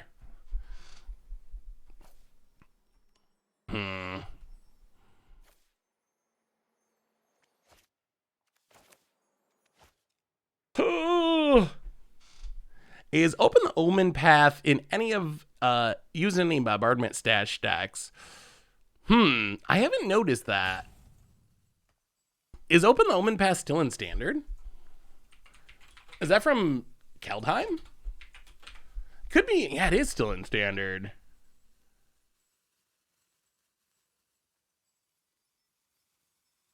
Yeah, it is a ramp spell. We just have so many ways to ramp with treasures now that... all right, let's just Demon Bolt this. We're just gonna take it slow. Demon Bolt, pass the turn. I wanted to like Galvanic Iteration, Unexpected Windfall, but we're at risk of just dying. We're at a pretty low life total. Opponent gonna go to combat. Gonna hit us for 2, and this wedding announcement's gonna go off. We're running short on time. Do you think Omnath should be unbanned in standard? No. I mean, also it's worth mentioning that rotation is coming next set. So we're almost to rotation, so I don't really see a point in unbanning something like Omnath when we're just going to rotate anyway. All right. Well, Galvanic Iteration. We gotta find something here.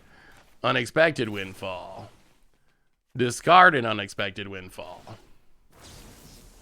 Draw a bunch of cards. Make some treasures. Oh, still no bombardment. Oh, that's not great. Also, we didn't find another sweeper either. Oh, this is bad in a bunch of ways. All right, tap land, go. All right, we'll see. Opponent untaps. Wait, do people actually think Omnath should be unbanned? I mean, Omnath is just like ridiculously busted. I can't imagine unbanning that. Well, I think we're to the sweeper bust part of the game. We're dropping to 4 and this is gonna flip. Arcane Bombardment's just gonna be too slow. We couldn't find it quick enough. We dug super deep. What do you got, Rooker? Oh, opponent's going for the win. Well, okay. We don't want to literally die.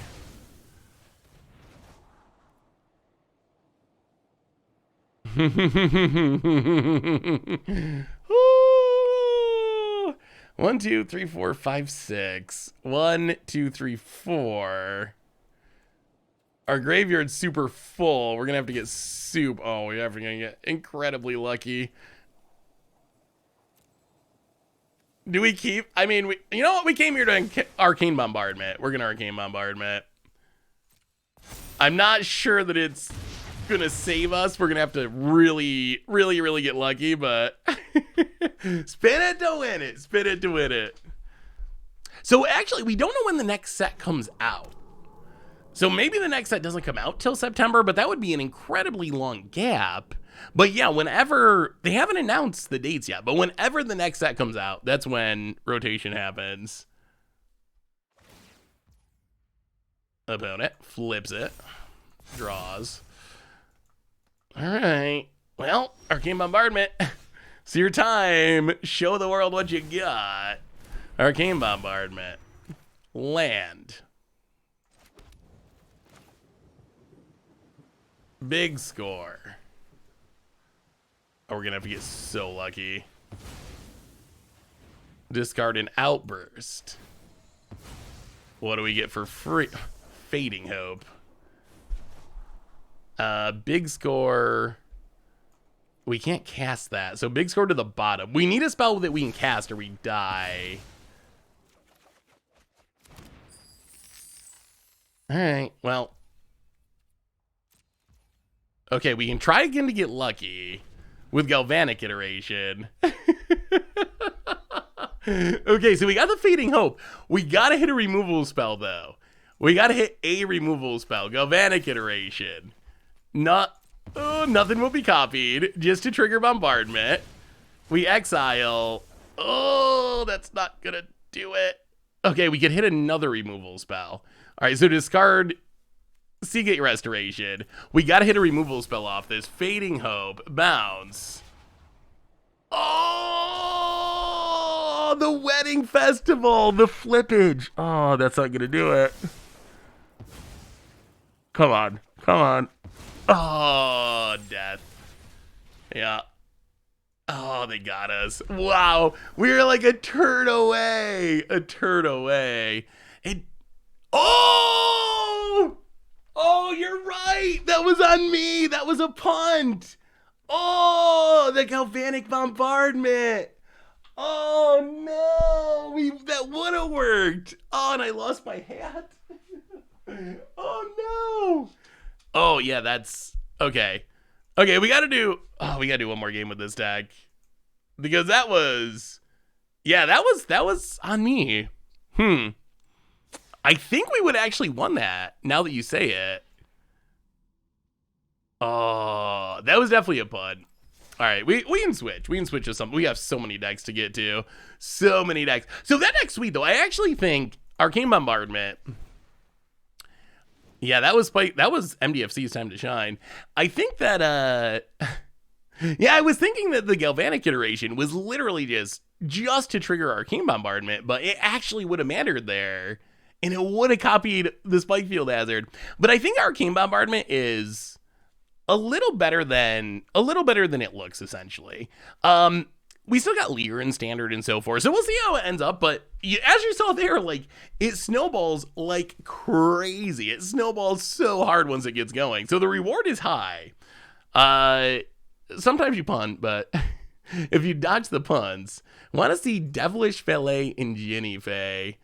Oh, yeah, the Valet plan is sweet. I don't know. We'll see. People want to see Casualty too. So I think at the top of the list, Casualty, maybe some Devilish Valet, and Super Friends. We got to try. But people are saying Casualty. Let's try. This is a viewer submitted Casualty deck. Although it looks kind of basically like I think I would have built it. The idea of the deck is Maestro's Ascendancy with Poppet Stitcher and Sedgemoor Witch. So the idea is this gives you a steady stream of tokens that you can sacrifice to Maestro's Ascendancy, and then you keep fashioning back removal and card draw and life gain and removal.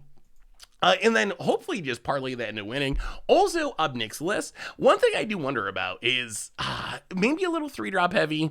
I don't know if you have to find a way. I tried to build a deck like this, and I kept getting stuck on there not being enough slots in the deck, essentially. Like, you can't really play Eye Twitch and Shambling Ghast, and Poppet Stitcher and Sedgemoor Witch, and Ascendancy, and Obnixilis, and enough spells to make Ascendancy worth it. So then you gotta, like, cut Ascendancy, but then if you don't have enough spells, Poppet Stitcher and Sedgemoor Witch is bad, and so it's actually a really tricky deck to build. It needs to be like a Yarion deck or something. But the main core of the deck, Spell Slinging, Papa's Sister Sedgemoor Witch, Maestro's Ascendancy. Nick's list, we haven't played it yet. Let's give it a shot. Let's see how it works. We played Grixis already. Wait, did we play Grixis? This is a lot different than the last deck we played. Did I see 0 Esper decks, but 4 cards on top 10 were standard? Devil. So the thing is, there are a lot of good Esper cards, I think, from this set. I do have a Rafine, like, Esper Connive Tempo deck in there, but a lot of those cards are kind of crim cards. I think, like, from a competitive perspective, oh yeah, I guess this is also very different than the Lord Xander deck, so it should still feel unique. So I think that the problem is a lot of those Esper cards end up going into essentially just Esper control. And I just don't know if that'd be that entertaining. Like, I don't know. It's early access day. I don't know if I just want to like counter all my opponent's stuff, kill all my opponent's stuff. So I think those cards are legitimately good, but I'm not sold on it being the most exciting deck for early access day. Swing for 0. Welcome to the fishbowl. Well, go Papa Stitchers. Welcome to the fishbowl. Thank you so much for your subscription for the 54th month. Big Steve for you. Thank you. We gotta try some Jund at some point too. I gotta see if the new Thrag Tusk is good.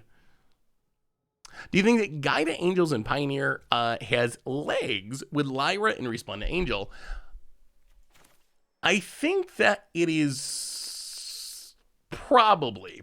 I don't know where the build will end up. I'm not sure if it's gonna be a ramp into no more blue. All right, well, we got to play Bant Super Friends at some point. I don't know if that feels very blue though. It's kind of a very different take on blue. Let's just Pathway on blue. Hey, what's up, Doggamyth? How are you today? Good to see you. So I think that an Angel deck is possible in Pioneer. The question's going to be, is it a Collected Company deck where you're kind of capping out at more or less 2 mana Angels, or is it a try to ramp into Lyra and bigger Angels deck? That I don't really know the answer to at this point. So I think that's the real question. But I do think it's definitely very likely that there could be at least like a lower tier but competitive Angel deck in Pioneer, thanks to Gaida. Uploaded. Ooh, guy to make Archangel Avacyn playable in Pioneer. Aw, we needed a little chat. Paulo. Maybe. Archangel Avacyn is a powerful card. It was so good in Standard. It was one of the best cards in, wow, he took the Papa Stitcher. One of the best cards in its Standard format. Own it. Getting in. No blocks. Ooh, Maestro's Charm is sweet. That is a good one. All right, so play the land.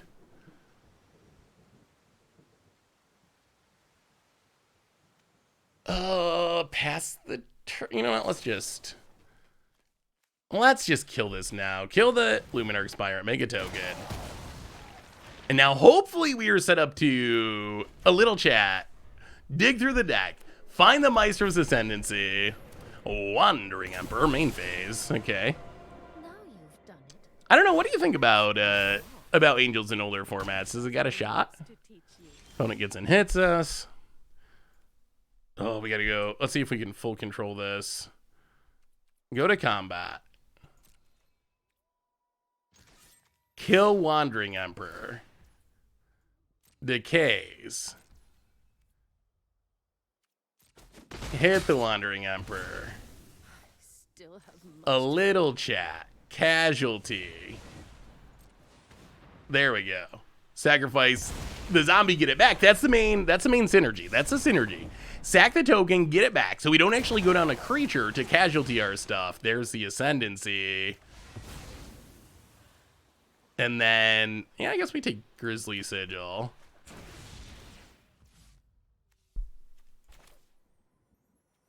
Oh, okay, so land on blue. Ascendancy. Get it down while your opponent's tapped out. And the fun's about to begin. Yeah, there's Mob Nick's list is in this deck. Hey, what's up, Ryu? Good to see you, good to see you. Obscura Sekai went 3-1 at pre-release, only losing in the finals because it was midnight and I pented really hard. Well, I know a thing. Wow. Our opponent is the least pretentious control player I've ever played against. Everything coming down main phase.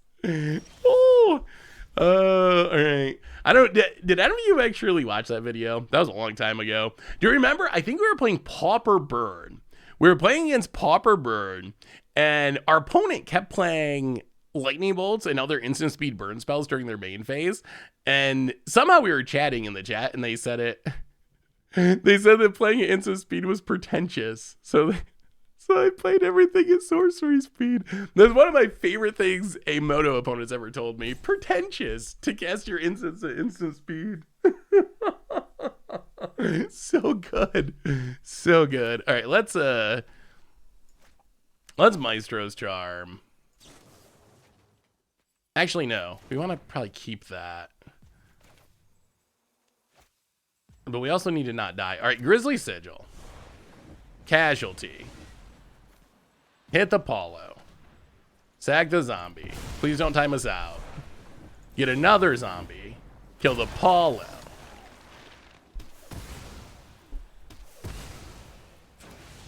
And then a little chat. Casualty. Sack the zombie.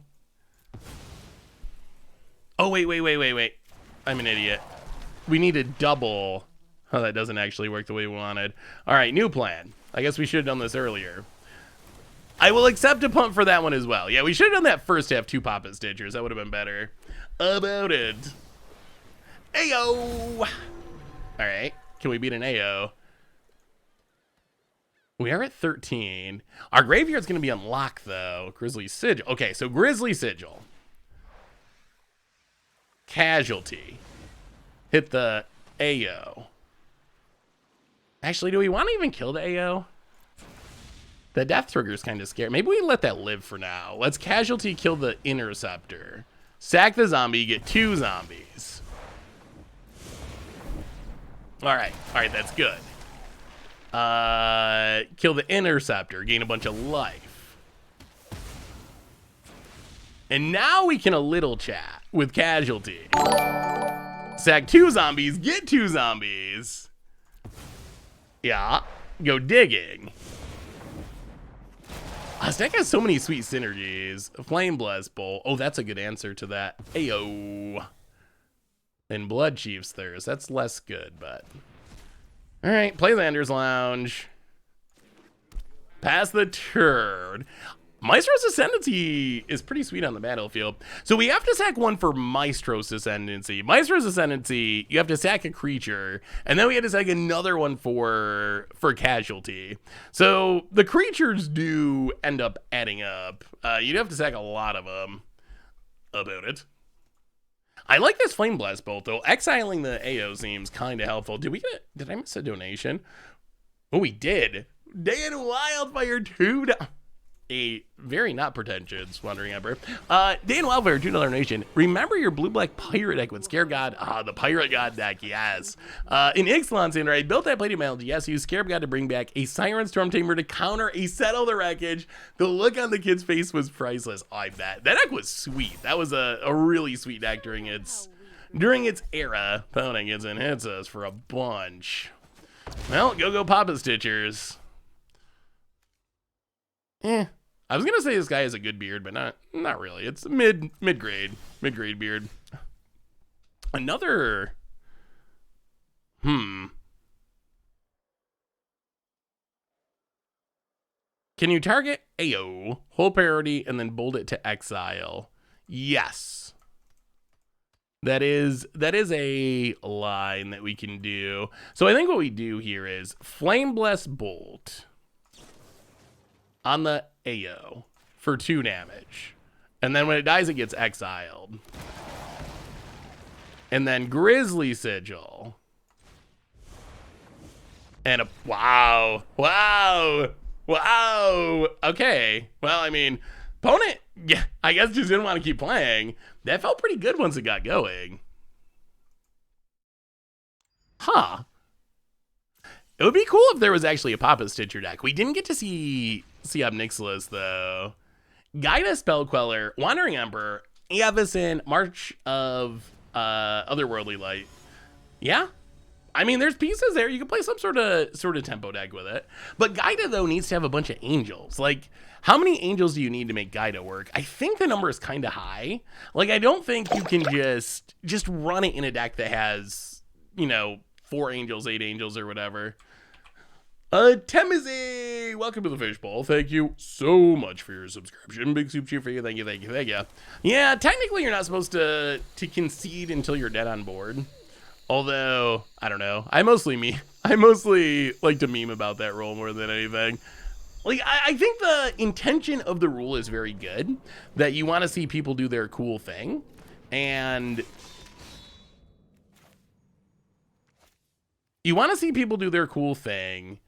And if you are, I think we cast one of these with no casualty.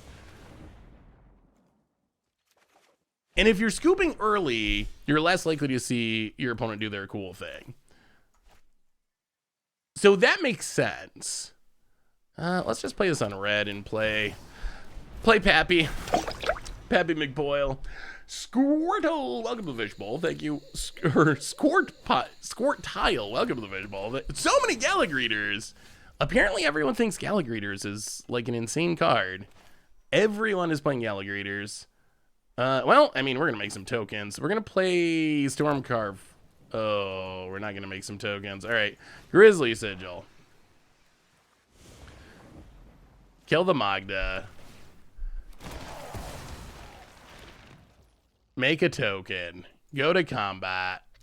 Papa Stitcher you. Pass the turn.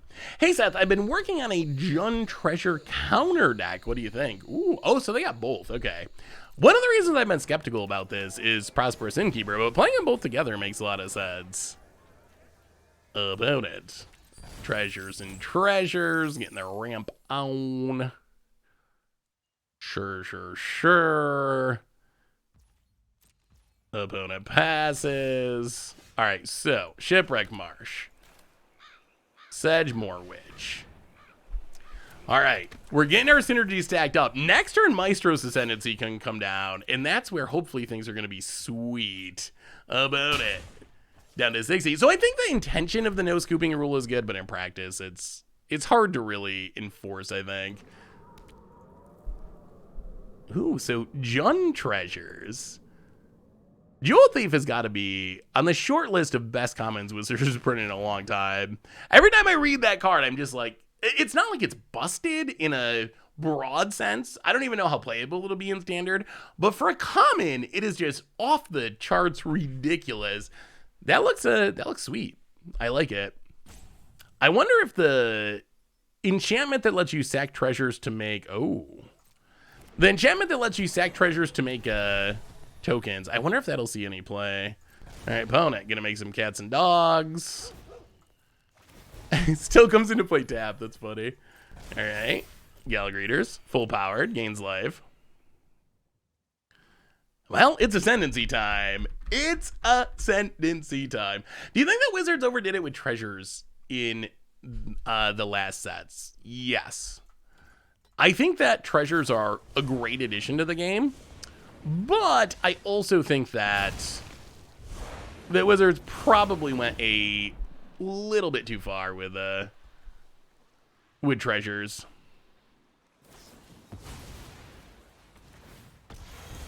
All right, so we're gonna kill the witch. We will take a well, I guess another Ascendancy for the long term. And then a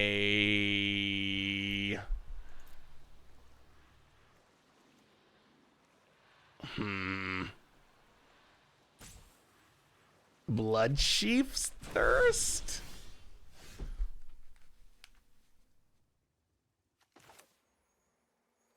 Alright, play the Ascendancy. So we do need to get rid of this Ginny Fae. Oh, we have so many things that must die. Grizzly Sigil, Casualty. Go after Ginny Fae. Sack a creature. Sack another creature. Get back one creature. Get rid of the Ginny. Gain some life. And then land on black. Bloodchief's Thirst. Can't believe we're doing this, but we gotta kill the Gallagreators because it's going off. And then hit ya. Okay, it's working. Oh, you gotta go soon? Devilish. All right, Rooker. I will see.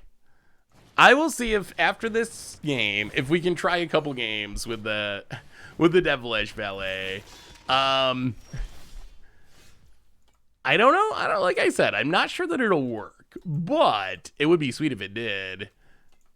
Okay, so a little chat. Number 1, Casualty it. Draw some cards.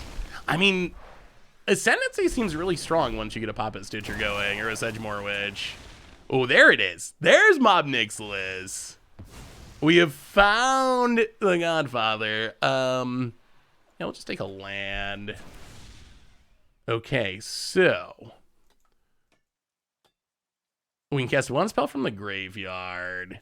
So we can Bloodchief's Thirst, kill the Magda, sack a dork.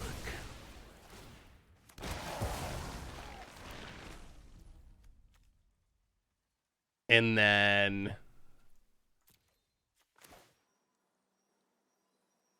Nixilis.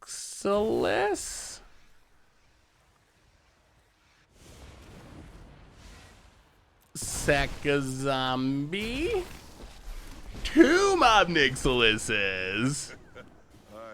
All right, take 1 down for a devil. Take 1 up to make you discard. Oh, 2 Planeswalkers for 3 mana is like, it's ridiculous. It's ridiculous. Play the land. Pass the turn. I think we're getting there. Do you have a deck idea with Ginny Fae and lands that make treasures enchantment? So I have a Ginny Fae treasure deck. Oh, the deck is really fun, Bob. It really is. I have a Ginny Fae treasure deck. It did not actually have Bootlegger Stash in it, although maybe it should. Omnixilis is, I think that Omnixilis could be a card that ends up being in the ban conversation eventually. Whoa, whoa, whoa. Whoa, whoa, whoa. I don't think you were dead on board there, opponent. I'm going to call the arena police. You're in trouble now. Oh. All right, let's try. All right, for you, Rooker, because I appreciate all your ideas. We will try to see if we can win with Devilish Valet. I don't know if it's possible. Like I said, this isn't against the odds deck. There's a couple of different ways to go about it. This one, I don't know. I tried a game with this earlier, and it didn't feel very reasonable. This is like trying to do it with rabble rousing. There's a couple of possibilities. I don't even think this is on the... Oh, maybe this one's on the deck list. So this one, the idea is, and I don't know if this will happen, but here's the idea. I think this deck list will be the best. Yeah, but I don't think I'll be able to cast its spells, Rooker, with only 24 forests in the mana base. You know what? We will try, just for you, Rooker, we'll try a couple games with your deck. I appreciate you sending it in. We're going to have to try to fix the mana real quick, though, because 24 forests, unlikely to be successful with the casting of spells. All right, so we're going to try it. We're going to see if it's possible to Devilish Valet. We're going to try Rooker's build, and we'll see. I'm skeptical. So my thinking is you need a way to pump Devilish Valet. I think if you actually think about the idea of making... So lethal is 5 creatures. We should talk about, I guess, the actual Devilish Valet. But to get lethal with it, you need to have 5 creatures enter the battlefield. The problem is that's tough. That's actually tricky. 5 is a high number, maybe a higher number than it actually seems, but it is a pretty high number. What are we missing? Red-white lands? Where's all the... Oh, I apparently haven't built a Boros deck yet and haven't actually... The account comes completely completely empty, so you have to craft all the cards. All right, boom, boom, boom. Boom, boom, boom. What are these lands? I've never seen these before. Can I play with these? Oh, it's the... I see, those are the old Innistrad lands. All right, so Devilish Valet. We're gonna try this build, a couple games of it, and see what happens. See if we can get the kill. So Devilish Valet, one of the more unique creatures from... Oh, you can't play with these lands apparently. Forest.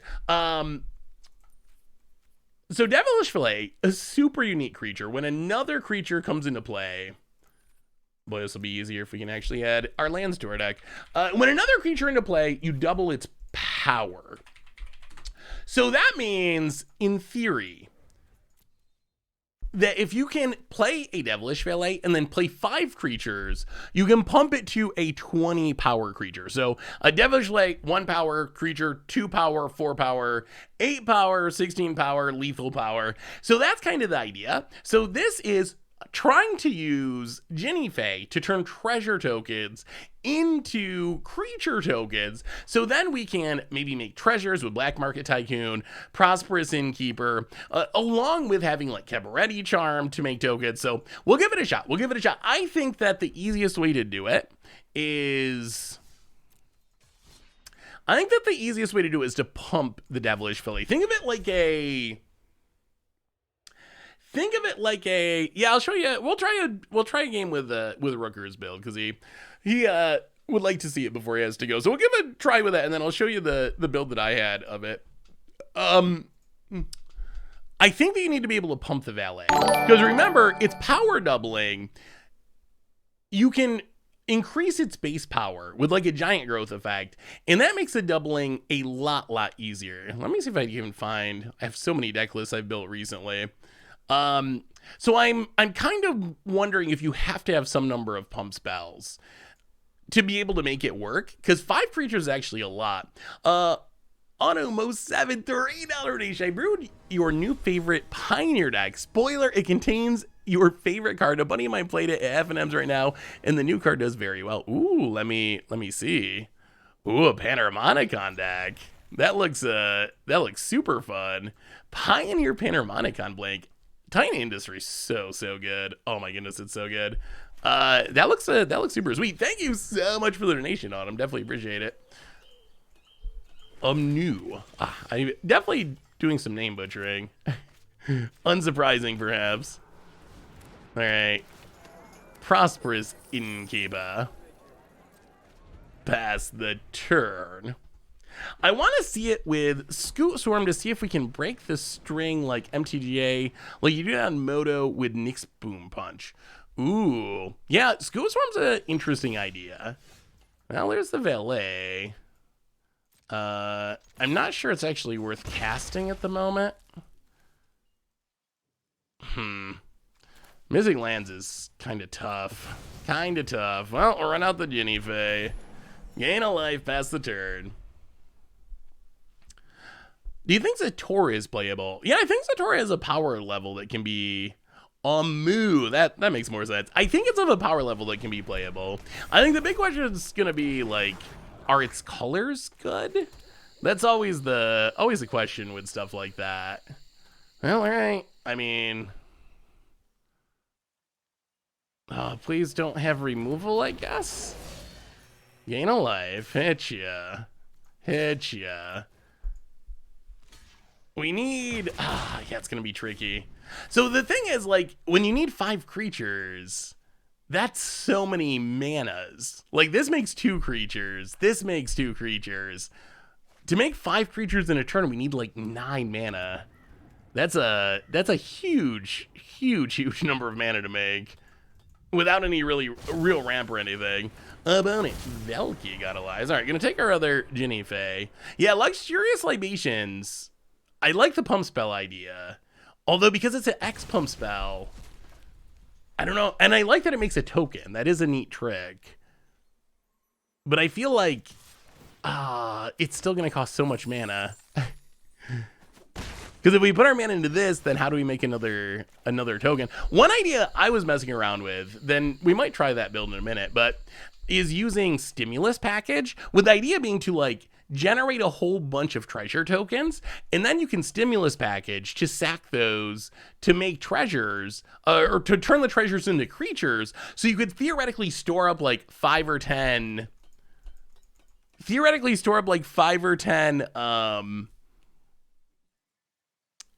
creatures, and then be able to get the Devilish Valet one shot. You have lethal. Wait, lethal? I'm very confused, Rucker. I mean, this makes 2 creatures.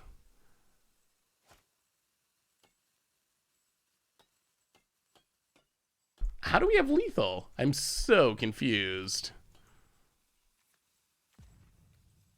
Just by like pumping with Usia Paragoblins or something? Oh, cast.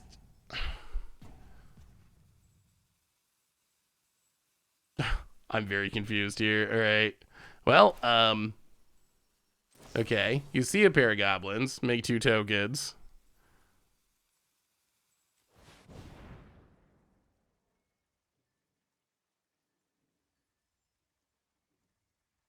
You can't make hasty tokens at instant speed after combat. That doesn't actually work.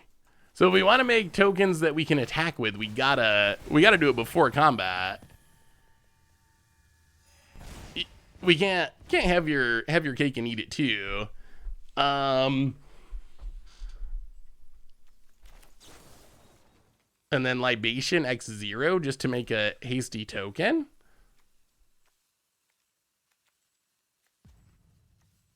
Okay. Make a hasty token. Gain a life. Valet up to 8 power. And then we'll swing and see what happens. Is that enough? Is that enough to actually work? Well, we got to make a lot of cats and dogs, which is sweet. Oh, so close. So close. Yeah. I mean, yeah, 8 is sweet. That's not, I mean, that was still a good turn. If our opponent didn't have that removal spell, it actually would have represented lethal. That was a good example of like, what Jenny Faye can do. Like, Jenny Faye turned a bunch of like so not very good tokens into actual immediate damage, which is kind of impressive. Yeah, Vanishing Verse, it'll be interesting. I feel like it gets a lot worse now that we're in a multicolor standard. It's not going to hit as much, but it still might be good enough. Nah, you're good, Rucker. I appreciate. Oh dear. Oh dear, oh dear. Down to 19. Well, all right, Jenny Faye, go. We'll see. This deck doesn't seem like much of a rebuilding style deck. I feel like once we get dealt with, it's not gonna. Naya's not the best recovery colors, especially a one-shot Devilish Valet build for sure.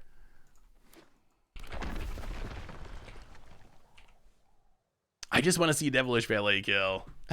That's all. I want to see 20 power Devilish Valet. So here's kind of what I was thinking to try to win with Devilish Valet. Oh, I think this is a budget build. Is there a non-budget build? Oh no, another massacre. Oh god. All right. Well, there goes Jenny Faye. Opponent goes to 13. Land on white. Go. Yeah. Opponent Graveyard Trespasser. Sure. Well, unlucky witness. At least that draws us cards kind of when it dies. That's helpful. That's something.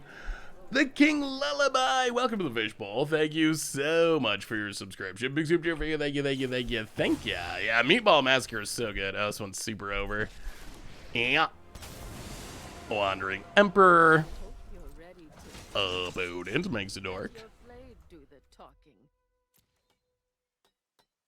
Yeah, we haven't really seen any new cards out of this deck, have we? Interesting. Okay, there's a new card. Elspeth. It'll be interesting to see if Elspeth's good. It's felt a little bit better than it looked. I still don't know if it'll be like a staple level Planeswalker, but I do think in a deck that cares about counters or something, I think Elspeth could be playable. Down to 12. Down to 10. Opponent. New Capenna's definitely sweet. Oh, play a land. Yeah, this. Okay. Boom. How about this? How about you take 5, opponent? Whatever will you do? Oh, it doesn't even give trample. How about you chump block with your 2/2 if you feel like it, opponent?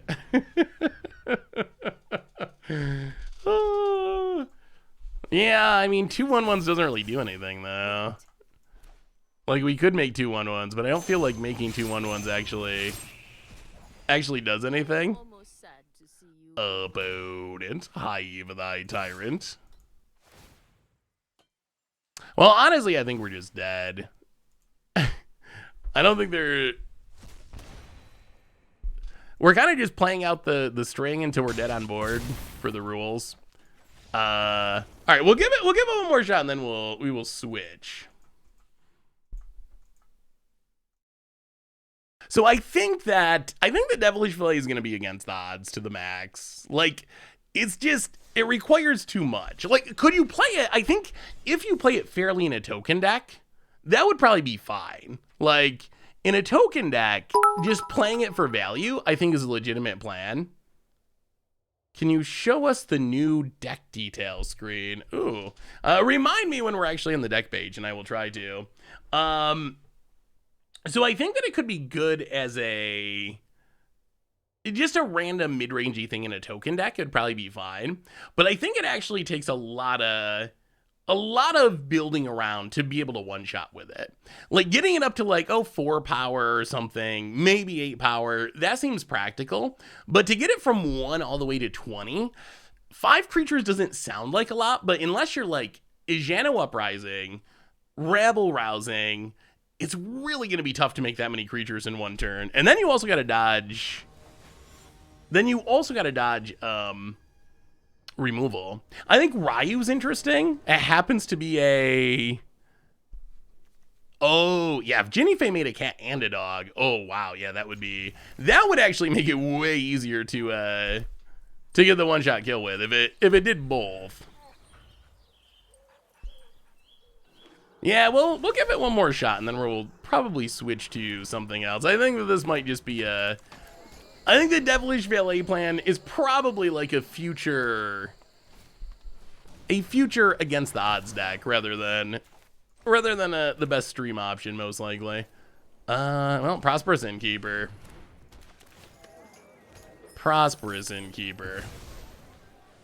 We haven't played Bad Super Friends yet. That's on the list. That's on the to-do list to get to in the near future. I really want to see how good Broker's Ascendancy is. We saw the Grixis Ascendancy be very good. Well, let me see the Zatora list. We also haven't played any Jund.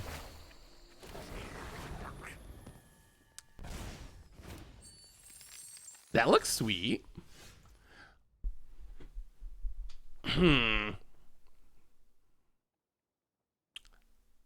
I like the idea of it. I kind of wish there was a little more Zatora food. I think the Zatora is very interesting in a... Oh dear. All right, Innkeepers for days. All the life, none of the power. All right, here we go. I think that Zatora, I'm interested in trying in a blitz deck as a way to take advantage of stuff that you're blitzing anyway. That'd be the only thing I would say is, I think that you just playing it on the top end of your curve is a 6/6 flyer that sometimes has upside is sweet. But I wonder if you need to have food for it to really power it up. Because you don't really want to like sack a gold span. I guess in the late game, sacking just Spare Sentinel or Shambling Gas is pretty sweet. And then you get a bunch of treasures, which is nice. I like that it's tutorable by Magnus, so I think it's a neat idea. Opponent, Shoot Swarm. Oh boy. Where's our Meatball Massacre? Yeah, I think the Rafine's a really solid card. We haven't actually played it. I'm sure we will at some point. Yeah, the build that I built first was just essentially just like a Esper Tempo-y deck. I think that Disturbed is an interesting way to take advantage of it, though. I like that idea. That was something I considered, but I haven't actually got around to building a deck list yet. But I like the idea of like being able to loot away or connive away Dorothea and get back the backside. So you get a lot of natural synergy there, which I think is potentially pretty powerful. About it. Ooh, what is... That's a pretty sweet treasure token. I don't know if I've seen this treasure token before. I like it. Oh, God. Yeah, okay. I guess we gotta hope our opponent attacks with everything and we can pump and maybe kill their Scoot Swarms. About it. The problem with Chariot's just not that interesting though. Chariot's one of those cards that I'm just counting down for rotation. It's one of those cards I mean, I'll play it. I don't have anything against it, but it's one of those cards that I feel like kind of bad about because it's been played so much that I don't know. Not a fan of the art, Fletcher. Ooh, a Vivian. That's sweet. First Vivian sighting. What is our opponent going to do with it? Just make a Rhino. All right. Oh, we're like ridiculously dead. Opponent.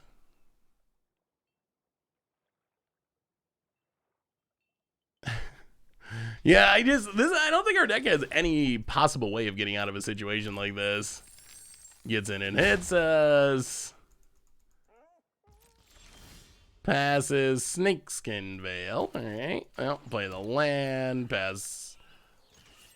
Boom. Everything at Vivian. Opponent. Is Jetmir in this deck? No.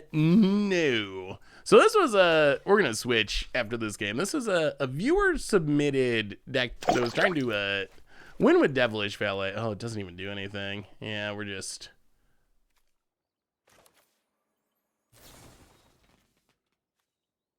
Yeah, we're just so dead.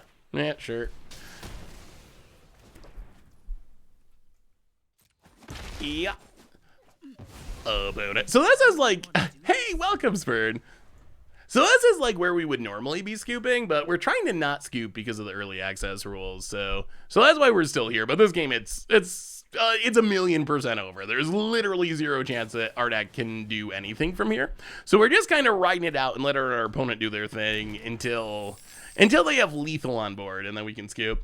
How about your Valayan Cemetery Protector that doubles your creatures? Yeah, I think Cemetery Protector is an interesting possibility. Ways to make tokens. Maybe you could try to do like a Spell Slinger thing. We saw like we just played a Grixis deck where you have Maestro's Ascendancy. Maybe the ability to like sling spells.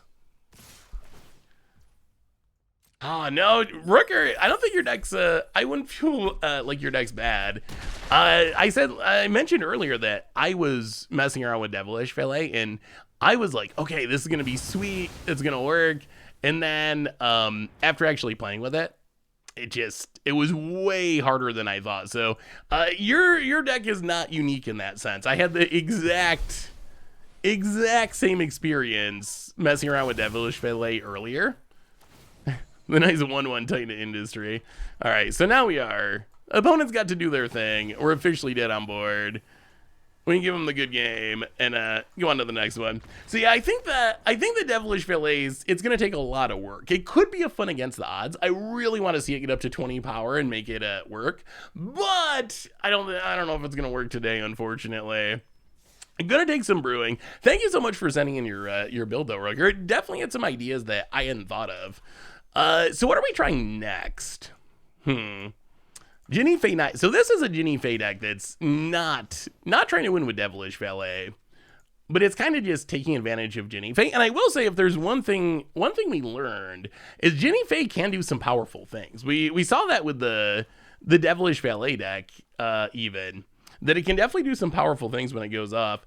When are the VIPs able to play Explore? So we can't actually explore until Thursday. Jund. People want to see Jund. People want to see Bant Super Friends. Okay, let's. We haven't played anything Jund style yet.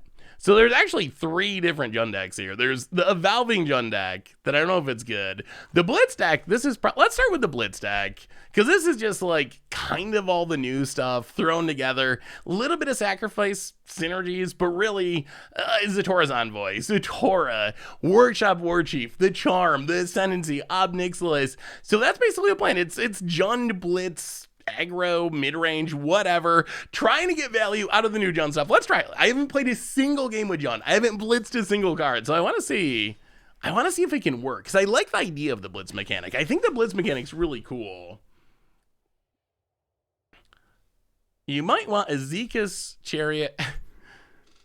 I mean, we can add a Zeke's Chariot. I mean, it is cool to be able to copy. Actually, how does it actually work? Does that actually work? I'm not sure if that works.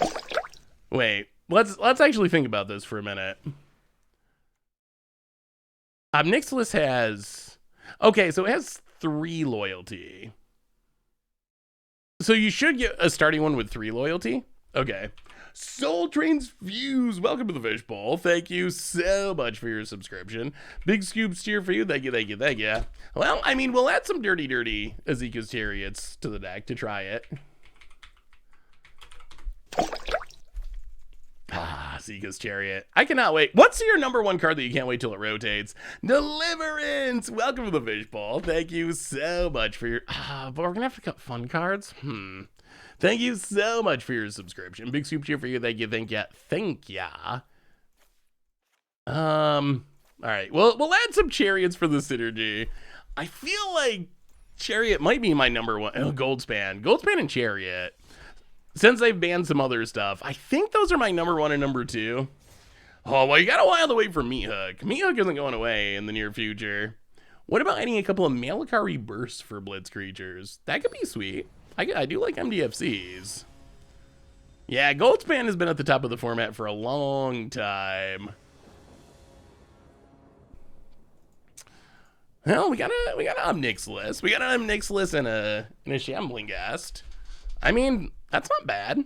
And then some Thragtusk action. Already tired of Fable. Yeah, Fable's... those sagas from Kamigawa, I thought they were all really bad, and they have mostly proven to be really bad, but that's the one that's kind of ended up being the exception to the rule. Having 2 pretty good creatures that you got to kill is actually just a lot of value. Myopic, welcome to the Fishbowl. Thank you so much for your subscription. Big soup cheer for you. Thank you. Well, do some shambling. Hoffrey Blitz. I know, that was one of the first things I thought of with Blitz. I haven't actually built a Hoffrey Blitz deck yet, but that's one of the sweetest synergies, I think. Tangled Florahedron. Well, this might be an Ob Nixilis game. We get to kill this, untap. Actually, I think that was actually... Yeah, that was definitely... Well, no. I don't know, that's fine. I was wondering if we should have killed it with Shambling Ghast, but I kind of want the treasure to get to the Workshop Warchief, so I think that's fine. So we get to Ob Nixilis, sack Shambling Ghast, get a treasure. I mean, how do you beat this? How do you beat 2 Ob Nixilises, even though their abilities, like, aren't incredibly busted? Like, just 2 of these, take them up, discard or lose life. Like, how do you beat this on turn 3? How do you possibly beat 2 Ob Nixilises coming down to pick apart a hand, pick apart your life total, and they just sit out there, and they just keep doing it again and again? That's the only answer we've seen is Corpse Explosion. Get rid of all of them. Like, it does really feel that way. Like, if you just do this, and this was with a Shambling Ghast, this wasn't even anything ridiculous, it's still just so good about it. I think they have Endless Detour, and they're trying to figure out which one's the token to get rid of forever. Ob Nixilis don't need no help. Ob Nixilis doesn't need help at all. You just run it out there. Oh, Shigeki, eh? Well, okay. Ob Nixilis, pick it up. Omnixilus. Take it up. Zatora's Envoy. Cast it. Don't get to blitz it, unfortunately. I think that War Chief has enough upsides with blitz that it can still be good. I kind of just like plussing and plussing. I don't feel like the devil does much here. Ooh, Riveteer's Ascendancy, that's sweet. So I feel like just aggressively plussing. Eventually, we're making our opponent discard a little bit. We're really attacking their life total. So I feel like this aggressive plussing plan is actually pretty good. I don't know if our opponent realizes this has trample. Go to combat. Get in with Zatora's Envoy. Maybe get a free card. So when Zatora's Envoy hits our opponent, we get to look at the top card of our library. You can play a land or cast a spell with mana value less than or equal to the amount of damage you've dealt. So kind of like really bad weird Cascade, but March of Otherworldly Light. All right, opponent discards their hand, basically. Well, okay. Your go, opponent. 3 lands, a Shigeki. Oh, we need one more land. We need one more land. We gotta get to this workshop, War Chief. We need Thragtusk to come down. Oh, another meatball. All right, well. Tick up. Tick up. Pass the turn. We can block with the Lair of the Hydra. I mean, if we ultimate this, we win. We can ultimate to draw cards, or we can just ultimate to kill our opponent. It's so insane. The card's insane. It's insane. All we did this game. Sure. Yes. Yasharn. Wonderful. All we did is play a Omnixilus. It's like a Shambling Ghast. Nothing else we did really mattered. We played this Zatora's Envoy, but they killed it. This Riveteer's Ascendancy has done literally nothing. That's all we did. That's all we did, and our reward is winning the game. It's so ridiculous. Yeah, we're in a generous mood. Opponent. Opponents had some troubles. Little bit of land trouble starting off. We'll help them dig out of that. Omnixilus is busted. It's busted. It's so busted. Oh, actually, Corpse Explosions. Time to shine. I wonder, it'll be interesting to see how it goes against like Mono White or something. I wonder if you can just attack it down. I wonder if that's a possibility. But yeah, I don't know. I'm coming around to the Oko camp. When we did the first podcast talking about these cards, I remember Richard or Krim saying that it was, I think it was Richard, saying that he thought it was like possibly bannable, almost Oko level, just like absurdity across formats. And I was like, I think it's good, but I don't know if it's that good. Playing with it, it might just actually be that good. It might just actually be that busted. Opponent. It's just so much loyalty to beat. That's what makes it similar to Oko. Like, part of what made Oko so tough to keep up with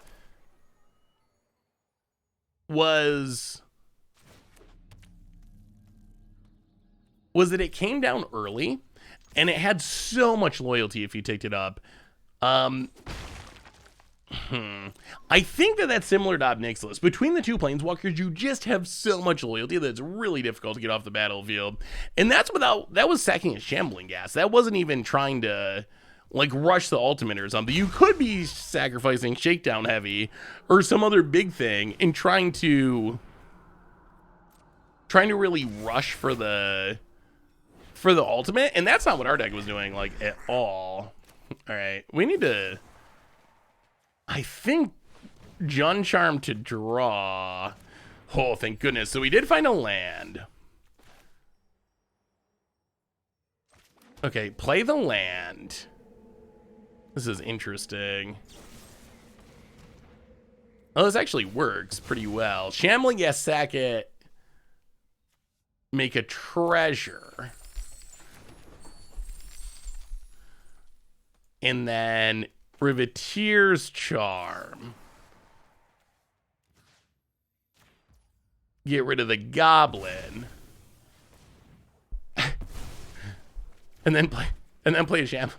Wait. Why'd they sack?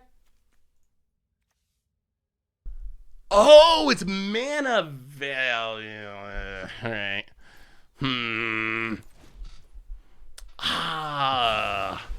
I don't know why I thought it was soul whatever. The one that we used to kill Goldspan Dragon. Oh, it's mana value. Huh. I mean that was a punt. A punt of ignorance, but that does count. Huh. Oh god. Goldspan Dragon. Old Busterino. Well, we will block.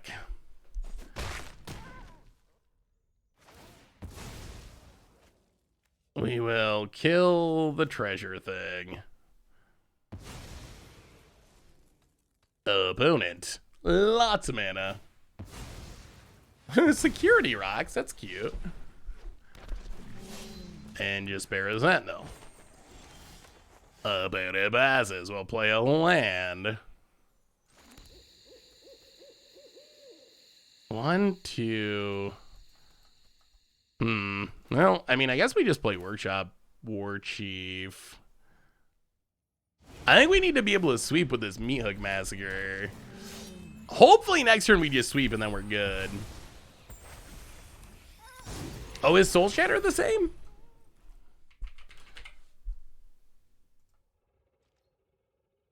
You're right. It is highest mana value. Huh. I don't know why I was thinking it was power. About it.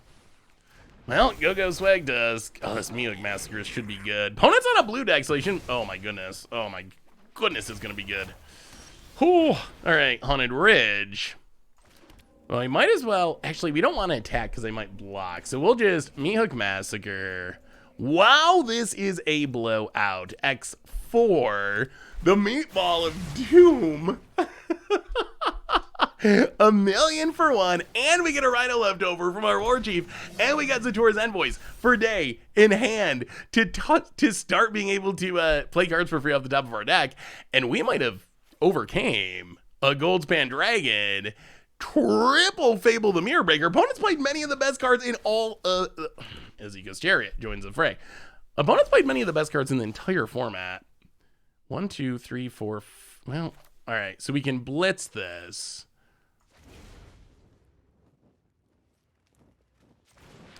Blitz Zatora's Envoy. Play the land. Go to combat. Attack ya. Opponent.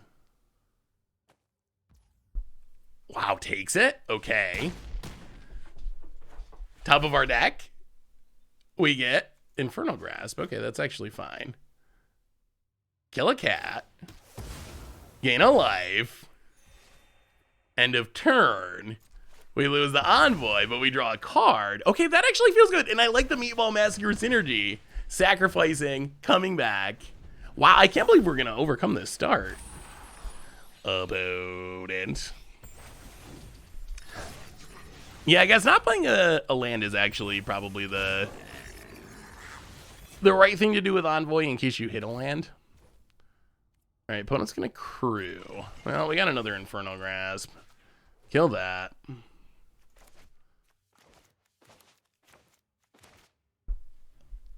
No cats for you.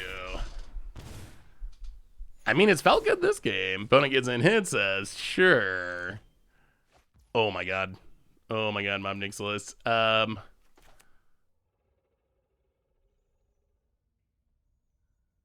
if we could blitz this and then sack atop Nixilis. Actually, this might just be lethal if our opponent doesn't have removal. Zatora's Envoy Part 2. Not playing our land correctly, going to combat attacking. Do you have removal, opponent, or are you dead? Dragonfire reveals a Goldspan. Okay, we draw a card. Opponent goes to 4. All right, tap land, go. Blitz is, yeah, Blitz it and sacking it would have been sweet. Wait, this Ob Nixilis is lethal, isn't it? So insane. It's so insane. This card's so busted. So busted. Opponent doesn't have anything to discard. 2 Ob Nixilises, 4 to the face. And yeah, opponent, would you like to discard a card? We're gonna take 2. Opponent, dead. This card's ridiculous. Do you have any plans for Naya or Hideaway cards? Yes. I don't know if we'll play the Hideaway cards today because I got something I'm working on with them that's going to be coming up. But yes, I do have plans for that. Naya, I have a bunch of Naya decks built. We haven't played one yet, but the deck is the nuts. I mean, Mob Nixilis is the nuts. Like, that's what's so ridiculous. Yeah, fight rigging sweet. I like it a lot. Arena Craft Podcast. All right. Mob Nixilis is fine. I mean, I'm not saying ban things or anything like that. I think it is silly to be thinking things like that on the day that a new set releases. Like, it's ridiculous. It's ridiculous. But I will say that Mob Nixilis has been even more insane than I thought it would be. I thought it was going to be the best card in the set, or at least on the short list of best cards in the set, and it has ended up being that plus. So we'll see. We'll see what happens long term. Opponent, never Winter Drive. I mean, I think it's ridiculous to even talk about a banning during early access event. It's early access. It's not the full set.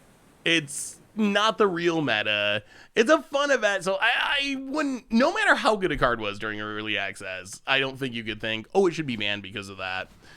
But Mob Nixilis has been very good. Oh, Titan Industry is so good. So good. Oh, we would have had the Mob Nixilis start if we had hit a land, unfortunately. Oh, it would have been good, too. We could sack it and kill the Dryad. And opponent, Dryad.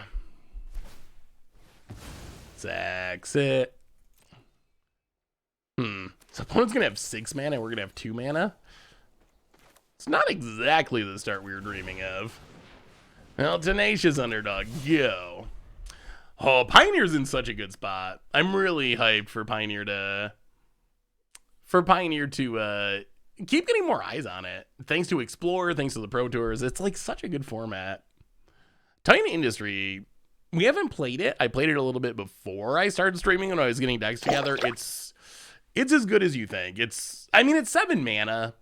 And you can put a lot of power into 7 mana cards, but it's hard to lose if you get down a Titan of Industry. It's just so much.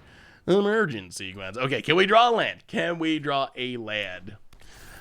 Top cards for Modern from New Capenna. You should actually check out the YouTube. We just did a top 10 list of the best cards from the set for Modern. Oh.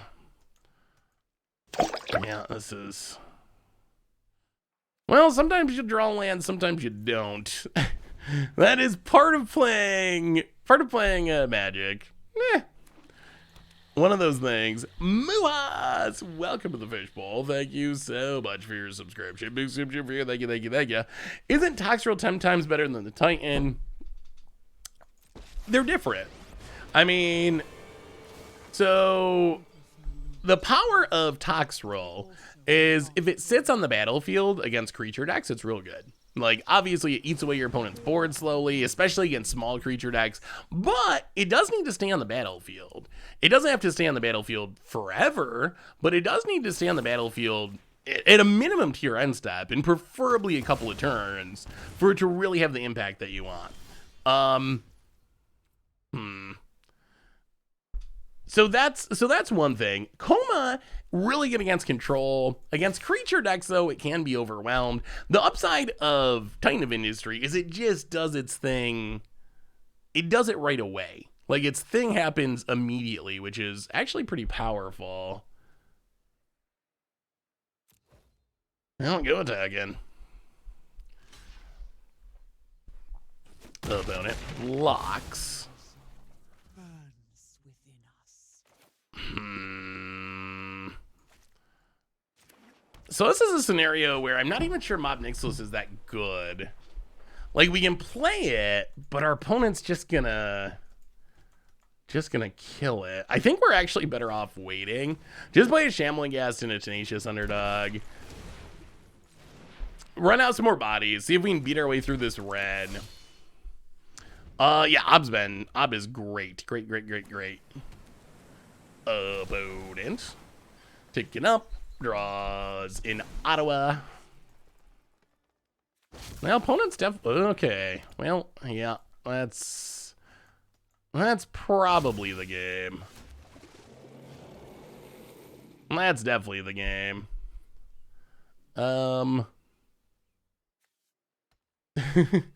Yeah, I mean, we just 1, 2, 3, 4, 5. Opponent's got 8 lands. We have 3.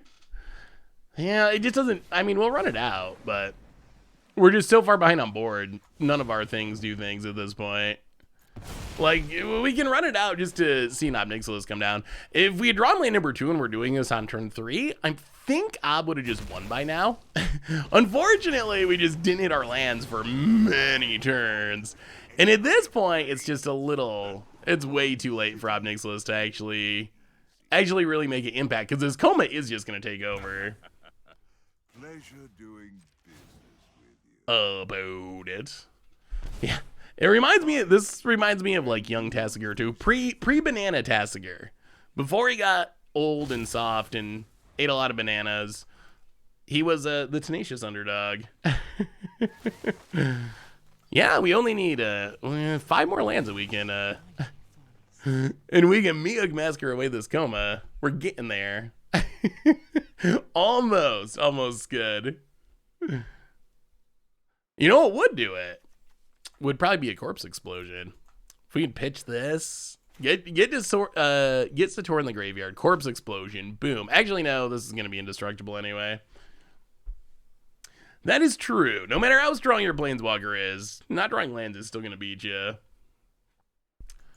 Oh, come on, opponent.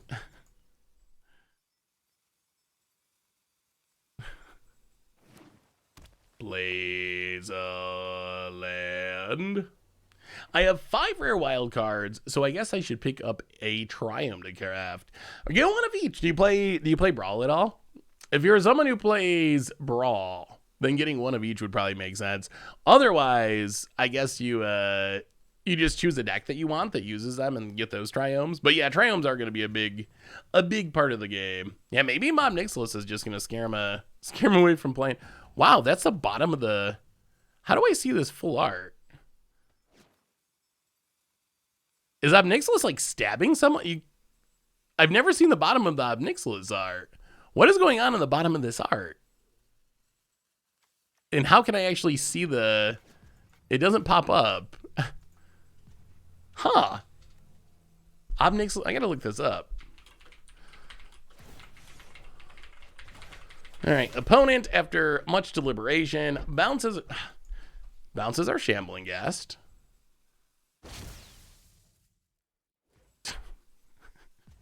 Yeah. Yup. Yeah. Okay.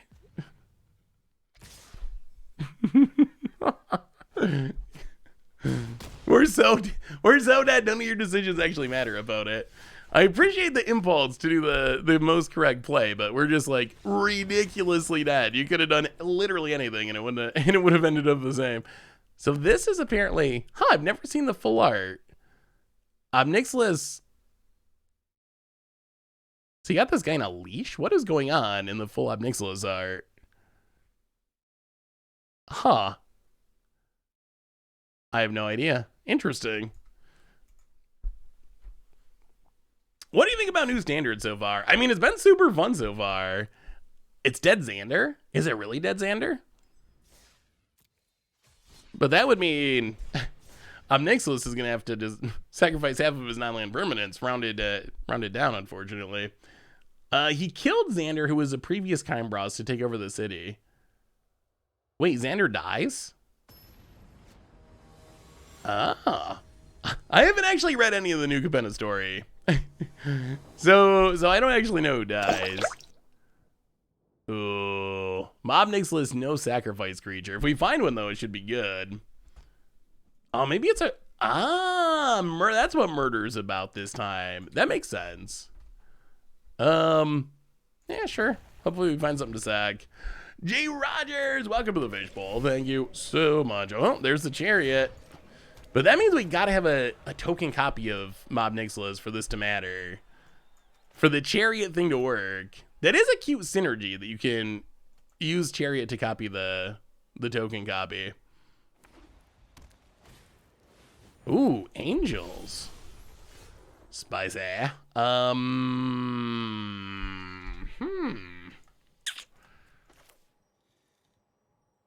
play the land on black. Pass the turn. New Capenna story confirmed. We are going to Phyrexia soon. Also a good read. Maybe I'll have to check it out. I don't read the Magic story that often, but it's also usually not very good. So there's usually a reason not to actually read it. But if this one's actually good, could be worth it.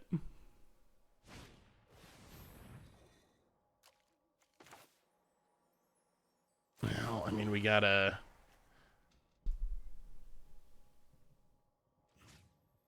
Okay, so we get to get rid of the Valkyrie at least, although the hits just keep it coming. Opponent.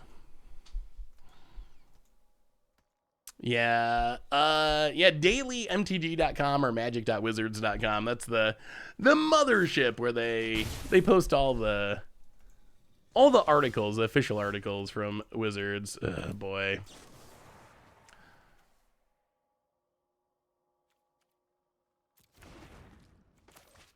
All right, play a Shambling Gas, sack a Shambling. We're having all kinds of land trouble these last couple games. Doing it on hard mode. All right, we found a couple lands, but ugh, we're so far behind. And all of our opponent's stuff is flying, so we can't even block it. Your go about it. Looking forward to seeing you double trigger your Xander sometime. We did the very first deck we played was a Xander Dollhouse of Horrors deck, and Xander was as disappointing as we imagined, but the deck was sweet. Oh, it hits us. Well, play a land. Make you sack the Lisa.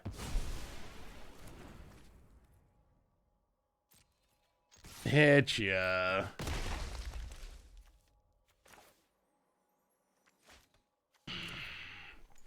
How do we stop this beatdown? Well, tenacious underdog, go. Yeah, Xander Reanimator could be sweet. I mean, I think if you cheated into playing, I don't know. Our experience with it was, what was our best Xander? Like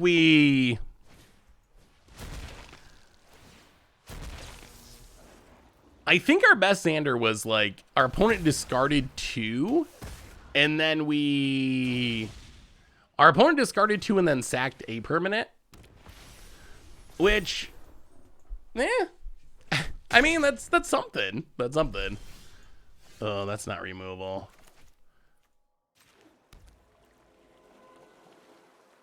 Oh, this is tough. Well, go attacking. This Youthful Valkyrie is so big, we basically got to hit removal. Like, Obnixilus doesn't really help when you're dying to a big flyer. So I think we have to deadly dispute this. Like, we got to hit removal. That's the only thing that matters, is hitting removal. Oh, Zatura's Incinerator, not super helpful or even at all helpful. Well, we'll play Zika's Chariot. I think we got to draw Meatball. We got to draw Meat Hook Massacre. Opponent. Plays a land. Elspeth. Oh, it keeps getting worse. I'm not looking for trouble. Opponent. If I have to. Pumps Show Gaida. 'em what you got. Hits us. Oh, now there's an Elspeth 2. Opponent passes. Deadly Dispute.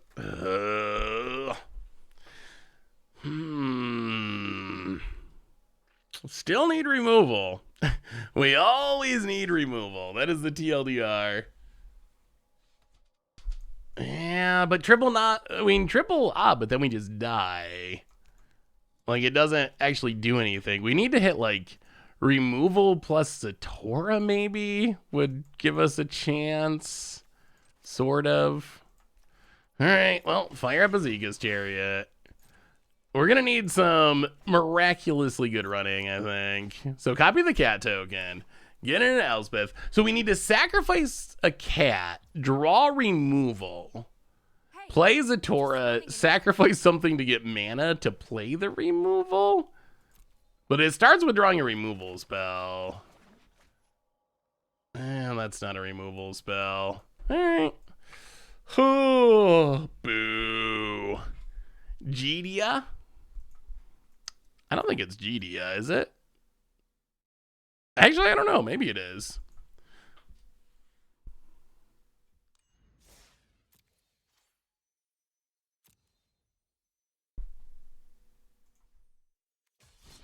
Oh, okay. I think that was definitely okay. That butt was on me. For some reason, when I didn't play the Zatora, I was thinking that it was the other one, that it was Zatora's Envoy, and rather than Zatora's Incinerator. So that was definitely the punt there. But then I guess it was compounded by not playing Zatora the second time. So yeah, I will take the blame for that one. G-Ida? No, it can't be G-Ida. Is that really how you say the angel's name? Zatora is removal. Sort of. I mean, it's kind of removal if you can sacrifice big things. It's like a fling. So if you have big things to sacrifice, it can be pretty good removal. But you do gotta have big things to sacrifice. G-Ida? Really? It is not spelled like G-Ida. Opponent plays a land. Well, let's see if we can draw some cards.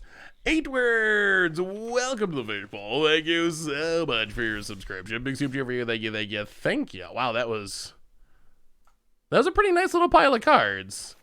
Wow, that was a great 3-card pile of cards. Shambling Ghast. Land.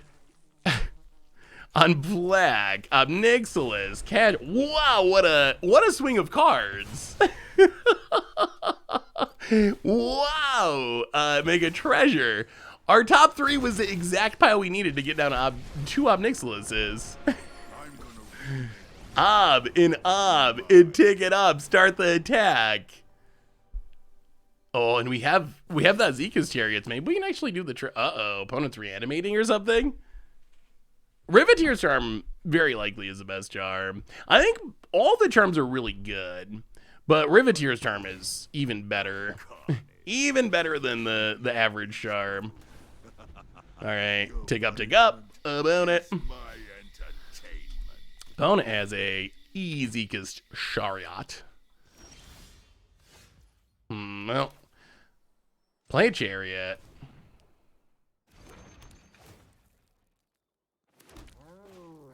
Play a Shambling Ghast.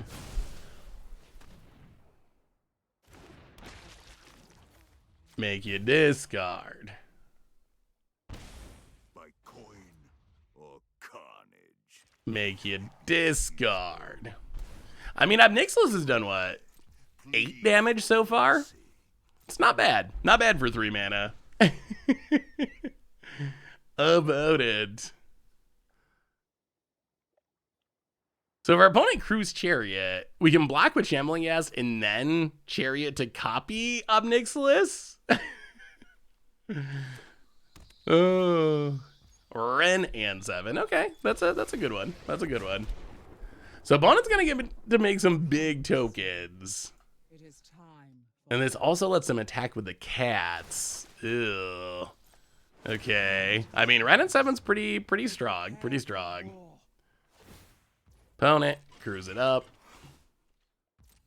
Goes to combat. Makes another 5/5.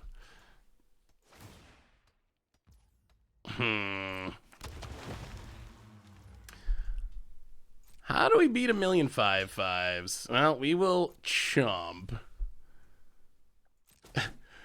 Are there enough Obnixiluses for this to work? Even if we're chump attacking with the Zika's Chariot, that's the question.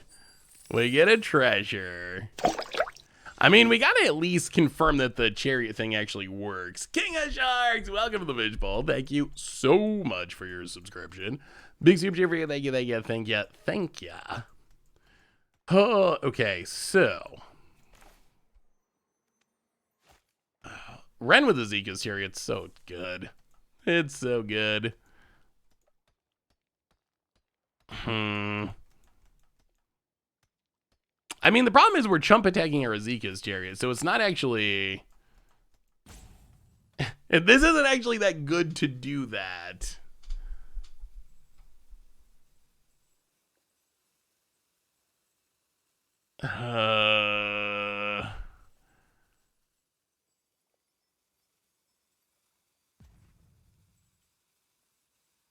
I just don't believe it's Giada.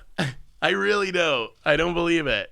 I think you all are trolling me. I never know. I never know with you, chat. I never know when you be trolling. Is it even worth it? Like, we make another Obnixilis, but then we just lose literally everything. That seems poor.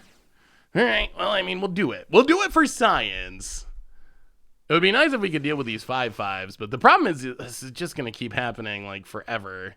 Our opponent's just making a free 5/5 or 6/6 every turn, but we'll do it for...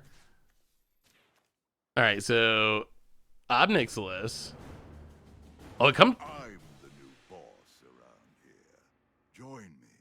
Why does it come into play with 1 loyalty? That doesn't really make sense to me. How does it come up with 1? That is the...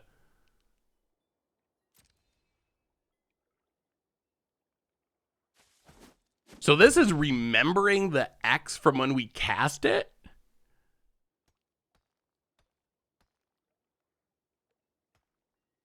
That's so weird. Because that doesn't work with, like, any other card in Magic, right? Like, if you cast a Walking Ballista or something and turn it into a token, it would come into play with 0 counters on it and die. Huh. Alright, Azeka's Chariot number 2.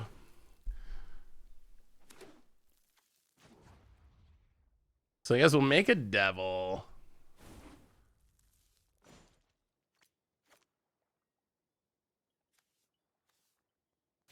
Take up.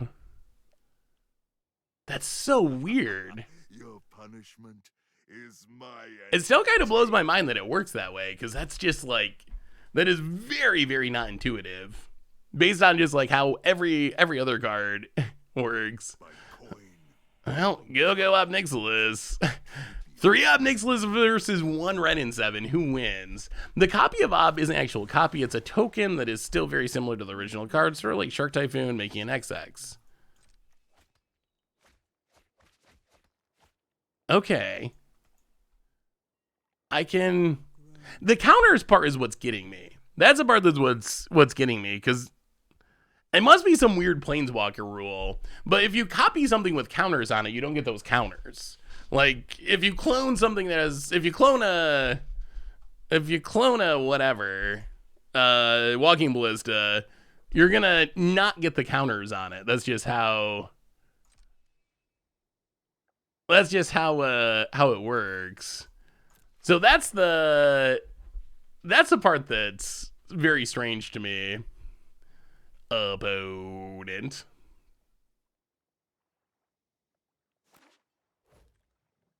Cruise up the Chariot, makes a 5/5.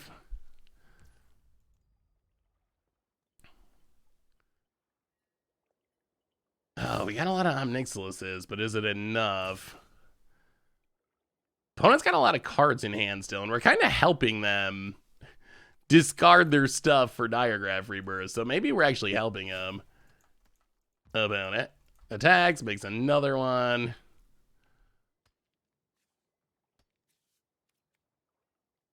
Alright, well, I guess it's Chump Block Central. Block. Actually, let's do it this way. Block, and then Devil. Alright, block, Devil. Get rid of the Azeka's Chariot. Ping. We can go up to 4 Mob Nixiluses. But is that enough? Is that enough? So stuff dies. We ping ya.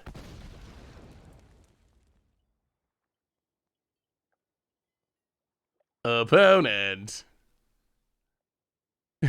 What a ridiculous board. Seth, the token is not an exact copy of Omnixilis. It's a token that is extremely similar to Omnixilis, but has different starting loyalty. Read Casualty X carefully. Casualty X. The copy isn't legendary and has starting loyalty X. Seems pretty straightforward. So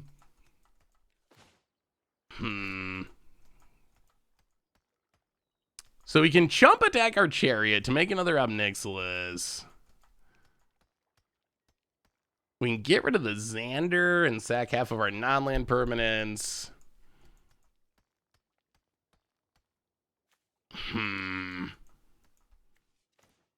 right, make a Devil. Oh, I have a job for I you. don't think it's gonna be enough. Take up Omnixilis. You lose everything. Opponent just got so many cards. So many cards and so many big things. Discards. Take up Omnixilis. By coin or carnage. Tribute Opponent discards. Plays a Taurus Envoy. Chariot. Goes to combat. Attacks. Dies. We make another Omnixilis. I mean, we got 4 Omnixilises, which is kind of hilarious. I'm not sure those 4 Omnixilises win us the game, because our opponent has a ton of huge stuff as well. We'll take up Omnixilis. Go ahead, please. Yeah, this is where we're just going to lose all of our Omnixilises.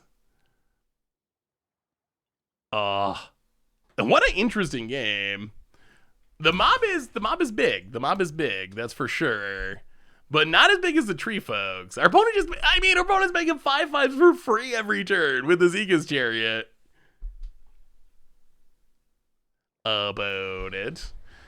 Free 5/5s pretty strong also. Our opponents also had a lot of card draw. I think Omnixilis, if you can get your opponent out of cards, as we saw in some other games, where it just like totally, I mean, it is hilarious board state, where it just totally burn our opponent out of the game. If you can get your opponent out of cards, then your opponent doesn't have a choice. They can't choose to actually keep discarding. But this deck, Ren is a pretty nice counter to it if you take it up. Like drawing all those lands, our opponent has a lot of fodder. And plus, our opponent kinda doesn't care about their cards getting discarded because they're reanimating them anyway. Opponent with a big attack, killing all of our Omnixilises. Yeah, it could be interesting in 8-rack. 8-rack's the kind of deck where if you get your opponent out of cards, it can get your opponent out of cards, and then it is kind of turning into a rack where you're just getting 2 damage a turn, which is nice.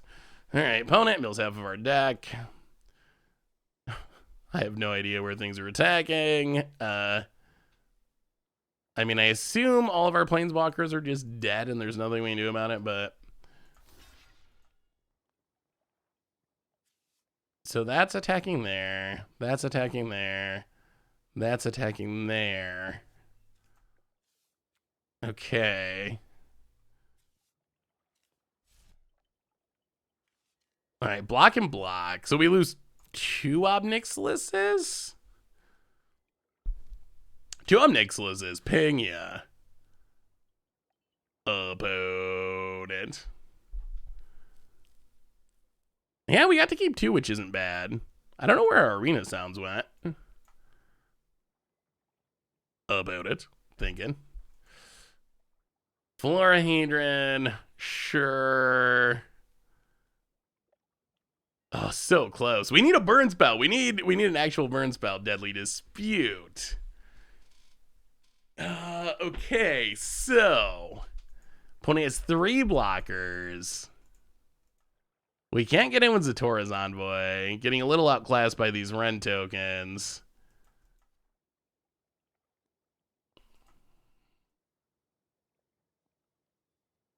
Okay, tick down. Make a devil. Tick up. Make you do something.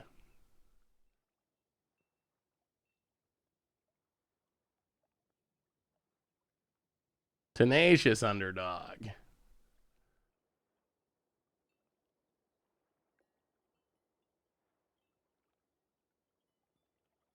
Oh, we just lose so much if we attack. We're just going to Deadly Dispute. Sag the Underdog. Draw a bunch of cards. Ooh, Kaya with Obnixilis sounds funny. With the Zeke. Oh, that's kind of what we were looking for. Okay. Well, okay, pass the turn. No attacks. We still need more mana. But Meathook Massacre is the kind of card that could maybe matter here. Yeah, opponent milled half of our deck, which is how we get all the underdogs. We are at 30 life, so we got a little while before we actually die. About it. Thinking. Alright, going after the Obnixiluses. Opponent.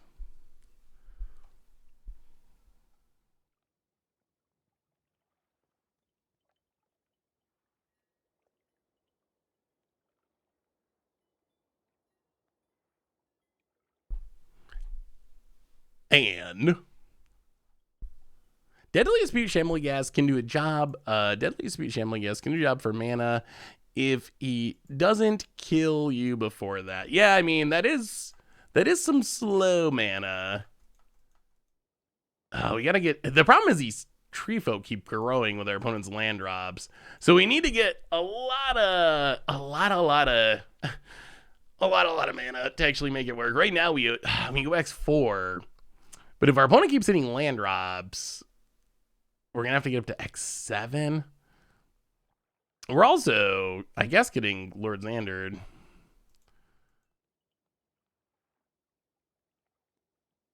Now block. Block.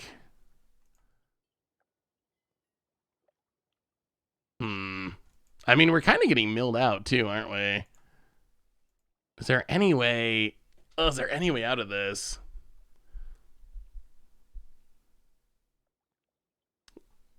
Well, what's up, Modelo Extello? How are things? How are you enjoying the new set? Opponent.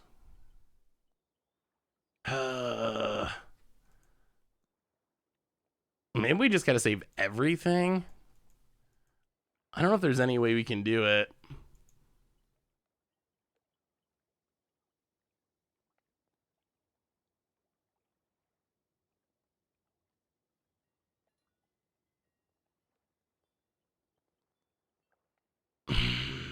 Yeah, I don't think we can kill the Xander. I mean, I guess we can just let it go. All right. Sure. So we lose an Obnixilis. We drop to 24. We ping our opponent.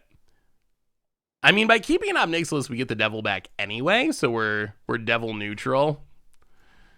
Akoma is most likely coming back, and we just... I don't know if we're going to survive long enough for the big Meathook Massacre. We just don't have enough mana to get rid of everything. That's kind of the issue we're running into.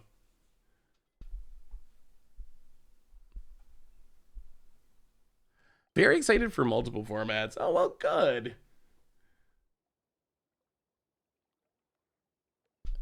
Chat says it for fun because we enjoy the stream, not in a condescending way. Also, mocking Seth's pronunciation in voice. All right, we're good. We're good. I don't mind. Miss Lethal? Wait. We miss Lethal? How did we miss Lethal? I'm curious. How do we have Lethal? Wait, what is the pun of Lethal? I'm very confused. How were you imagining that we had Lethal? All right, what do we do now?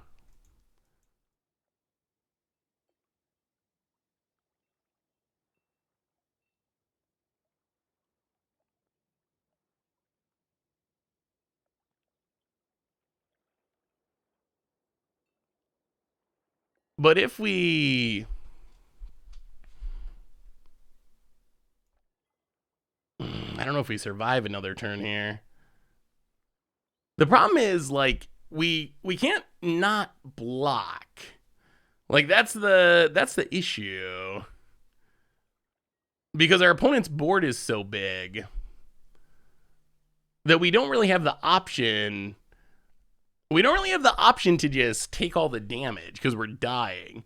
So it's not like we really have the opportunity to just save our board for another 2 or 3 turns. Because our opponent has 6, 12, 18, 24, 30, 36. Opponent has like 40 power. And they have Coma that can tap down stuff.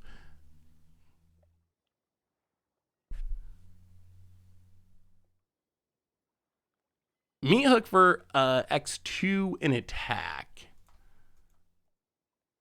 We don't have Lethal there either, right? 1, 2. So this dies, this dies, this dies, this dies. We get in for 4. We get in for 5.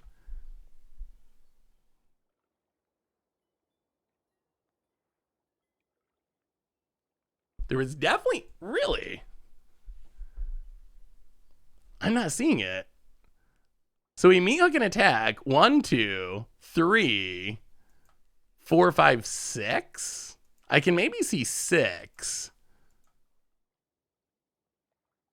1, 2, 3, 4, 5, 6. Shambling Ghast 1. Devil 2, 3.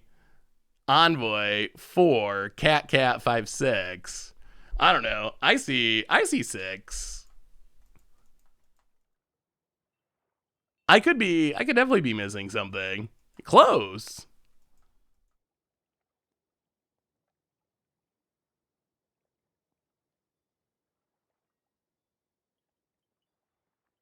Well, but if we, yeah, but then we wouldn't have been able to play the Shambling Ghast, right? Opponent. Well, we can't take the damage this time because we die. We'll see. I assume we die. 6, 12, 18, 24. So our opponent is attacking for lethal. So we have to block something. Or we just straight up immediately die. We can take 18, I guess. Opponent.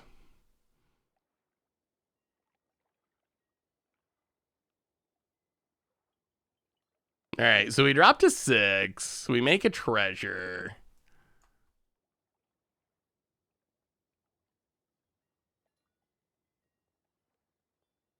So the Obnixilis isn't going to do anything. We still want to. 1, 2, 3, 4, 5. 4 cards in our deck. If we draw an untap land, we would actually have a chance to maybe sweep the board. Yeah, the Coma can tap down our stuff. So we're not guaranteed to be able to attack with stuff. Yeah, but the Planeswalker is either 2 damage or the opponent discards. So it seems pretty likely it'll be discard a card here. About it. Well, meat hooking for 4 is not quite lethal. 1, 2, 3, 4, 5, 6. Still 6. I believe I'm going to the SCG con in Syracuse, yeah. That is a plan. Alright, Coma makes a dork. Untap land? Here comes the Coma activations.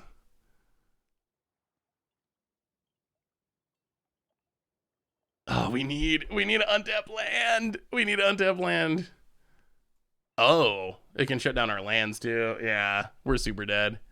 About it. Well, that ended up being super close.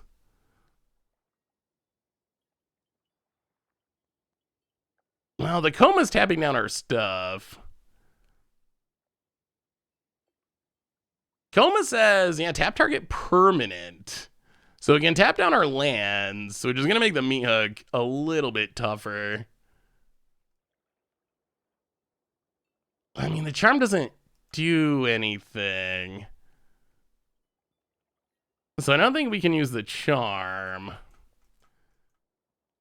Wow, we're going to be just short. Wow. Ended up being ridiculously close. Well, we can attack, but we can't. But we can't attack for lethal.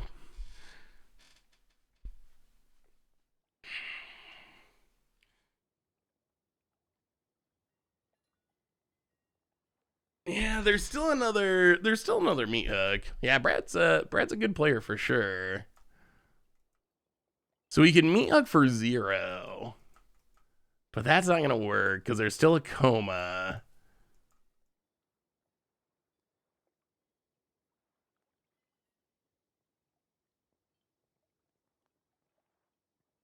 Well, we can't afford to lose our creatures if we have any shot at winning. Yeah, Xander is just as expensive. We're just gonna time out, aren't we? Yeah, I don't think there's any way this works. So Meat Hook Massacre. Just short.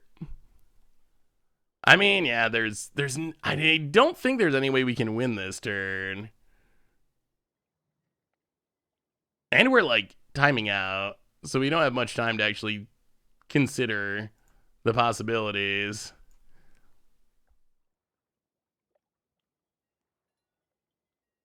Wow, Arena is really timing out. Arena's in like full on instantly time us out as fast as possible mode.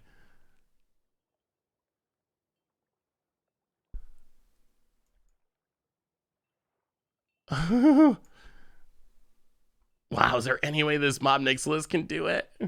Opponent just has too many cards to discard. That's the issue. They have too many cards. Wow. Wow. So incredibly close. Too many cards in hand. So we get to make more of Nixilis. Wow, this was like the most ridiculously close game. Opponent goes to 4. 2 more Obnixilises. We don't have a way to make them. Oh, yeah. We're 1 damage short again. I guess 2 because the Coma can tap. So our opponent can just discard all the cards in their hand. But swinging out's not lethal either. Ridiculous. The Devils don't make a difference. The Devils don't make a difference. Yeah. We're just short. The Devils don't do anything.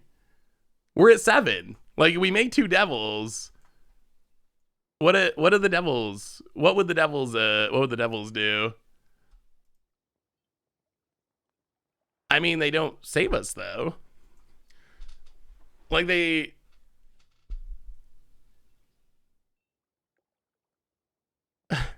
Devils don't. No. Yeah. Wow, what a close game. The Devils wouldn't really make a difference, though, because our opponent has... Look at our opponent's board. Adding 2 1/1s to the battlefield doesn't stop our opponent from hitting us for lethal, and doubly so with Coma being able to tap stuff down.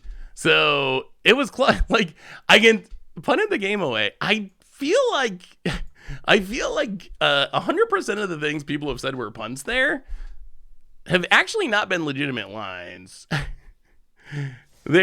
I don't know, like, there's been a lot of people saying punts about stuff, but when we actually look at those lines, I don't think any of those actually won the game. Could have disputed before when he tapped your mana. Right, but we didn't have, but then we're down a creature for the Meat Hook Massacre, because we don't have Meat Hook Massacre on the battlefield. So that was a thing we could do, but we need all of the creatures on the battlefield to have any chance when we have the Meat Hook Massacre to be able to actually close out the game. So, I mean, I'm not saying that I played it right. There's probably something I did wrong, but I do know that, like, making Devils on the last turn doesn't win us the game. Like, with a comb out and with our opponent having 4 7/7s, 2 6/6s, and a bunch of other stuff, that doesn't actually, it just doesn't do anything, unfortunately. So I know that one wasn't going to actually matter. It was actually super close. I mean, I'm sure there were things along the way that I could have done better. I don't doubt that at all. Ooh, opponent's all playing Esper. Opponent. Well, Bank Buster and a land. Well, here comes the Planeswalkers. I mean, Obnixilus is super sweet.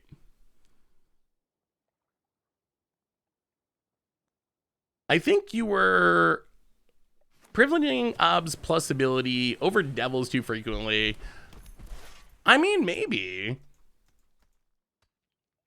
It's possible that we should have made more Devils.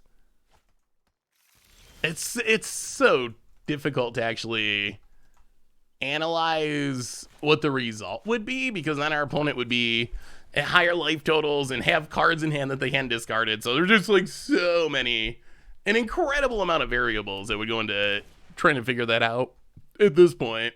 This is an interesting take on a deck.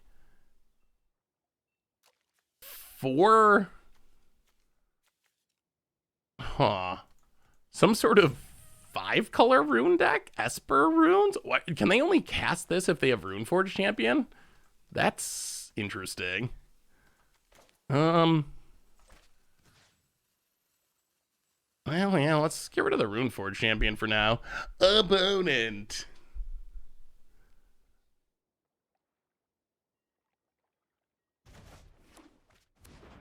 Untaps. I cracked a Mob Nixel at pre-release, but I don't play 60-card formats. Is it good enough for EDH, or should I sell it now? Well, I would lean towards selling it now just because prices are high. Like, for a huge percentage of cards, the most expensive they will ever be is their pre-sale period, about now. So, for a huge percentage of cards, that is kind of their peak. But I do think if you're playing a sacrifice deck, I think that it can actually be a okay commander card. I don't know if it'll be an all-star. Like, Planeswalkers generally aren't very strong in commander anyway. The thing that I do like about it in commander is just the ability to potentially ultimate it immediately by sacrificing something big and refilling your hand with a draw 7. That's the ability that I think is intriguing. Like, so if you have a deck that can do that, then I think it actually has potential. So sacrifice decks, other decks where you can just turn it into a cheap draw 7. All right, opponent ruining off. So opponent does have green mana. Gonna do some conniving. This is an interesting take on a deck that I don't think we've seen before. 5-color or 4-color runes. Opponent goes conniving. Sure. Yeah, definitely spicy. Opponent. I mean, I hope this Wandering Emperor is gonna ruin our opponent's day. Yeah, looks like. Wandering Emperor. Get rid of the Virtuoso. Gains up life. Alright, so that problem's dealt with at least. Oh my goodness, and a farewell. And a farewell. Now what? Now what? I don't really want a farewell yet. That feels so bad. Tap up to one target artifact or creature. Doesn't tap. Well, let's just do that. Full price Tamiyo. Tap down the Rune Forge. Get rid of that. Take up Wandering Emperor. Land on blue. Go. Yeah, Tamiyo's tapping down the champion is nice. All right. The more our opponent adds, the better. Like, if we can get our opponent to just run out their hand and then farewell, we probably just win. This deck is not a great Elspeth takedown deck. We don't have a lot of great things that are 3 or less mana. Not that we won't do it on occasion, but... Well, this is probably good enough to farewell. Exile all creatures and graveyards?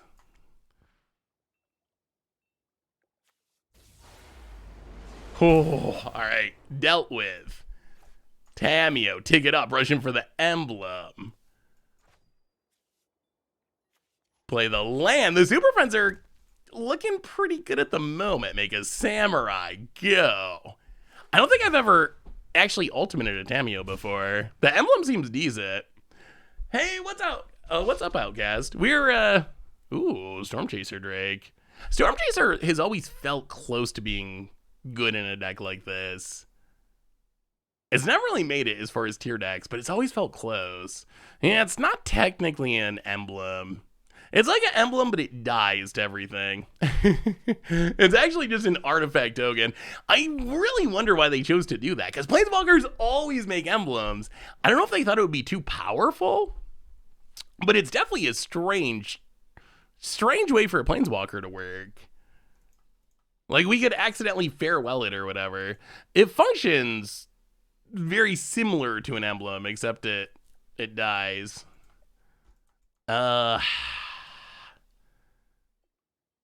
Spells you cast cost 2 less to cast, tap to draw a card. I mean, we're gonna do it. Hopefully we don't get too blown out, but how do you pass up a non-emblem emblem? Draw a card. Tamiyo's Notebook. Doomscar. Well,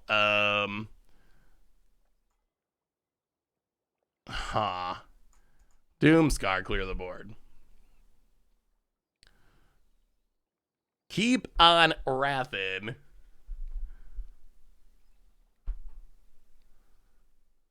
Oh, is that a shield counter? Interesting. All right, that's actually pretty good for our opponent. So shield counter saves the Drake. Now what?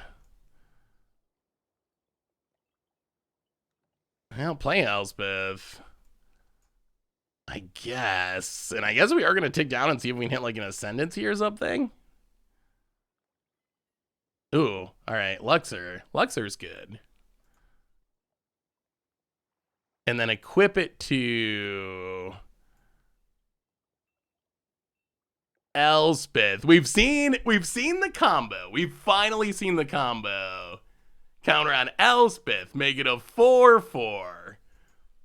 Pass the turn. All right. Elspeth grows this. Elspeth makes itself so big. It makes it so big. About it. Adapts. Runes. Well, we'll see. I mean, maybe our opponent could just combo off and kill us with these runes.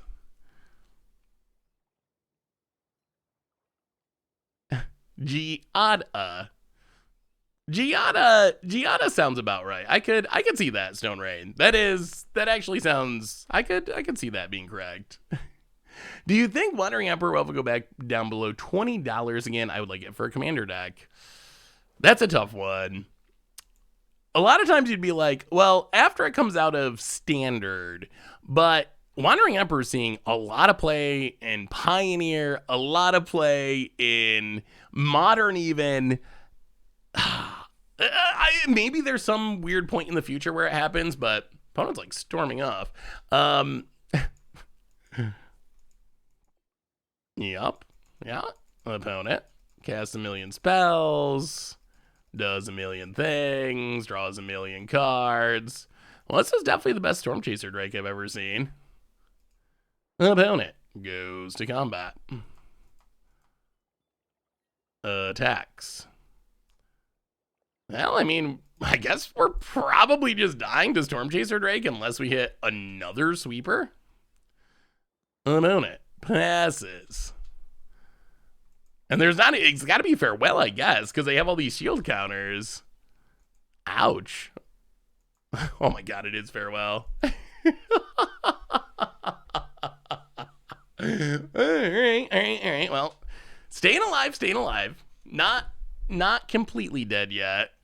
Wow, what are the odds?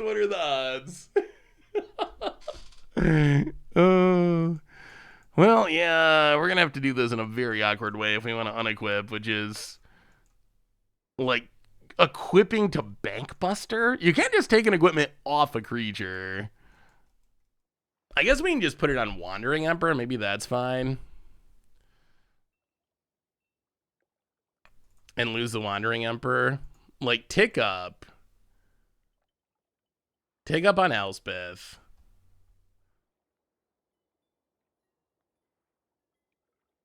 Equip to Wandering Emperor. I don't really want to spend the mana to do it with Bankbuster. Yeah, we might as well draw with Journal. We're gonna be might as well do it first. We're gonna be doing it sooner or later. And then Farewell. Exile all creatures and enchantments and I guess graveyards. While a Farewell off the top gives us hope against the best Storm Chaser Drake in history. Please just die. No shenanigans. It's usually hard to get around Farewell. We'll see about it. Oh, the world's best Storm Chaser Drake is gone. Yeah, Slip Out the Back would have done it, wouldn't it? Well, now we can go back to equipping to Elspeth. And then Elspeth can get huge because it can plus on itself. And we'll take lifelink. That's a 10-10. That's a 10-10 lifelink. About it. Gonna take a huge Elspeth hit. Oh, back up to 22. That is Luxor power. Well, Slip Out the Back would have been brutal. Oh, that would have been the most brutal. About it. I don't think our opponent's playing Wandering Emperor. That is the argument for Vigilance, is that our opponent could have Wandering Emperor, but that doesn't seem like the kind of deck that would have Wandering Emperor to me. Opponent's down to 10. Like, if we can get in one more Elspeth hit, we win the game. I don't know if we can get in one more Elspeth hit. But if we can, it should be lethal. I mean, this is the most Streets of New Capenna win, right? Or gameplay. Luxor on Elspeth. I feel like we're living out the New Capenna story. The little bit I know of it. About it.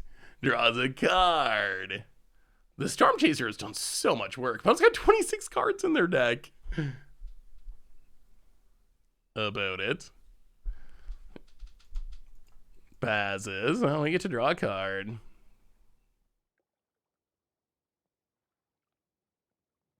Oh, that's actually kind of sweet. I don't draw with the emblem.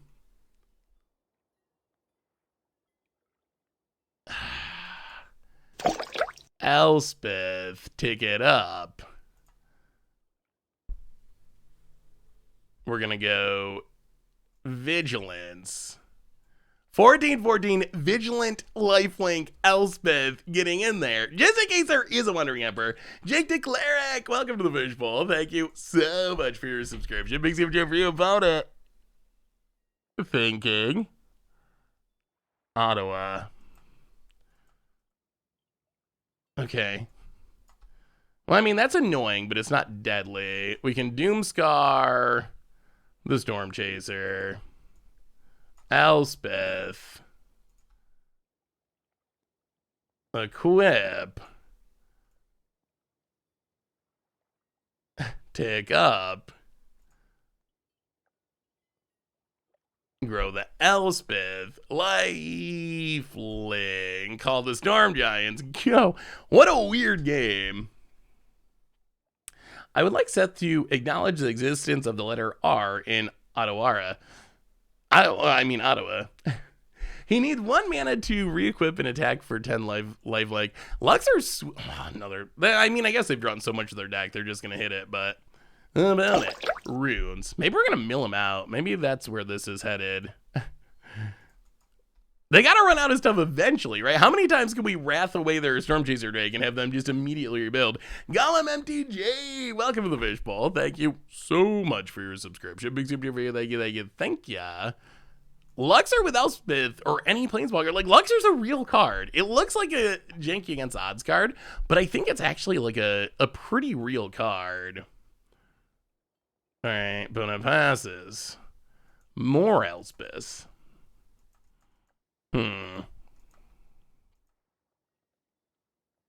Well, okay, Elspeth.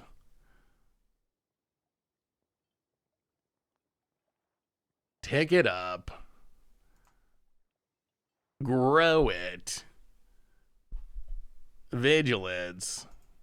Draw a card. Where's all of our other Planeswalkers? Oh, there's Wandering Emperor. Go to combat. Attack ya. Do we have more Ottawas? Please no. Hey, what's up, Verithel? How are you? Opponent blocks. And. Alright, Series Shelter. We might really be on the mill him out plan. Opponent keeps the Drake. Alright, let's just draw a card. Draw a card, see what happens. Ooh, Beseju's sweet. We got some nice land value. Alright, pass the turn. Opponent, please just die. Yeah, the Tameo emblem's doing some work. Like, that's helping us sort of keep up on cards. Not really, but a little bit. Our opponent's got so much protection that I'm a little bit skeptical of just firing off Detour. At this point, our opponent's drawn so many cards. I think we've just given up on that. Opponent can do whatever. What we might do, though, is Detour back a Farewell. That might be that's our get out of jail free card. Like, if everything goes wrong and we think we're going to die, we can always just put Farewell back on top of our deck. And that's the one that seems to get around all of our opponent's protection. I like our opponent's deck a lot too. I mean, we've seen Runes decks, but this is a kind of unique take on it that we haven't seen with the Storm Chaser Drake. So I like both decks as well. All right, opponent casting spells, drawing cards, and Rune of Flight. Okay, opponent needs a Reliquary Tower. Yeah, I mean, we should be fine. I'm still leaning towards just hanging on to this in case we need to Farewell, though.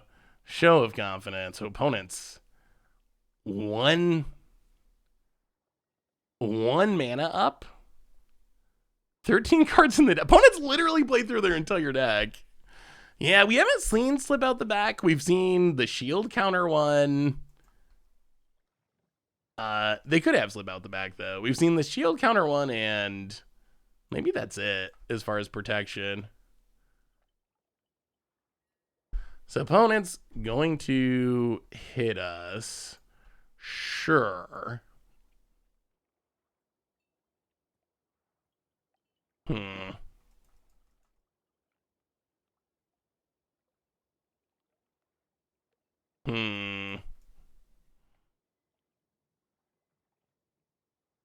Wandering Emperor. Run it out. Take it up on Elspeth. It's so fun to be able to use your pump stuff on a Planeswalker. Luxor's just so unique. All right. If we can find a way to get rid of the Drake, we win.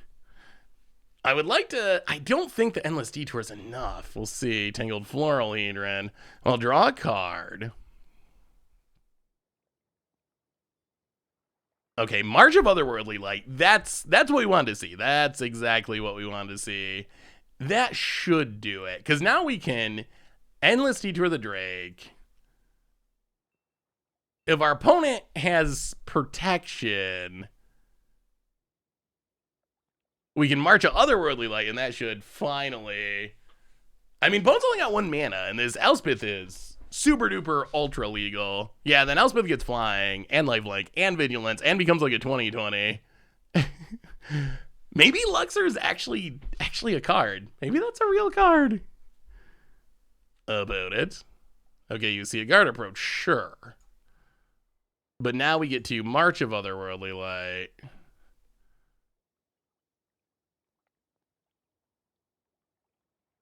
Get rid of the Drake.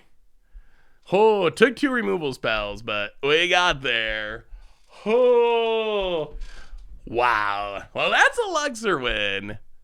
So what did we learn? What did we learn about? Wow, we played so many decks today. What did we learn about all these decks today? Something I'd like to see with the Valving Door is used to tutor Awaken the Blood avatar. Since X is this 2-color creature, you can turn Ghast into it, and the door lets you cast the card, not just a creature.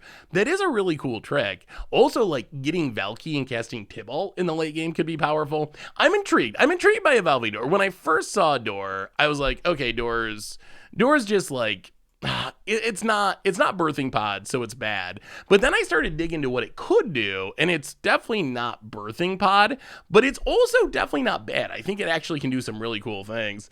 Oh, on that note, everyone, yeah, we got some sweet decks. So what do we do? A little wrap up, and then we're going to have to wrap it up for today because I gotta go pick up the Bearby. The good news is the set is out. I know this is early access, but our next stream's on Thursday. We'll have the full set for Thursday, so expect a lot of Streets of New Capenna in Standard, in other formats. It's gonna be sweet. I got sweet Pioneer decks. I want to play Modern decks, all that stuff. It's gonna be spectacular. So anyway, here's our little quick wrap up, and we still got a bunch more decks to get to in the future. So what did we learn today? Xander's Dollhouse. The deck actually functioned well. I don't know, and also if you need any of the deck lists, exclamation point deck will take you to you. And if you miss anything, this will be up on the replay YouTube tomorrow if you missed anything. Xander's Dollhouse, the deck actually worked well, and we went like 4-1 with it or something. Xander itself, I'm not sure it's better than a Jin or a Hullbreaker Horror, but it is cooler than a Jin or a Hullbreaker Horror, and it still did do some work. It's still 6 sticks. Our opponent sacks some stuff. The Grixis Casualty deck felt kind of very powerful.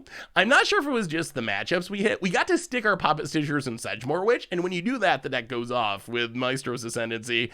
I don't know if that'll happen in every matchup, but I think it's good enough to investigate, and it does do cool things. Devilish Valet, work in progress. That was definitely the deck that is furthest away from competing. It's a tough one to make work. It really, really is. So maybe for Against Odds, we'll see that in the future. What else do we get to play?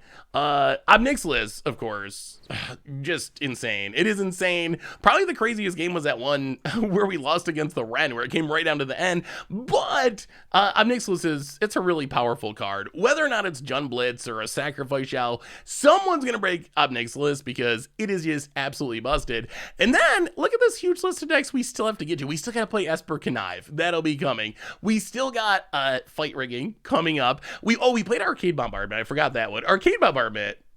More impressive than you think as well. Like, you stick it, if you're not dead on board, it's going to take over the game really quickly. I actually really like that deck as well. So, is Obnixilis going to get banned?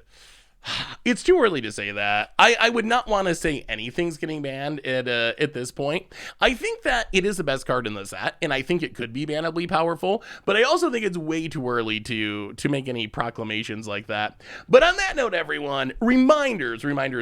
Also, thank you for hanging out today. Replay YouTube, you can find the old streams. Tons of stuff coming up on the normal YouTube. And one more reminder that our sponsor today is Card Kingdom, and if you need some magical cards, you can get them over at cardkingdom.com. Even get a free goldfish sticker. Just let them know you want one in your order notes. Most importantly, thank you to all of you. Seriously, I love you all so much. I know there's a ton of people streaming today. I appreciate you hanging out and having some fun this afternoon. Y'all are amazing and awesome, and I love you all. So have a wonderful night, a spectacular evening. We'll be back Thursday to have some more fun. So until then, everyone, have a great one, and I will talk to you soon.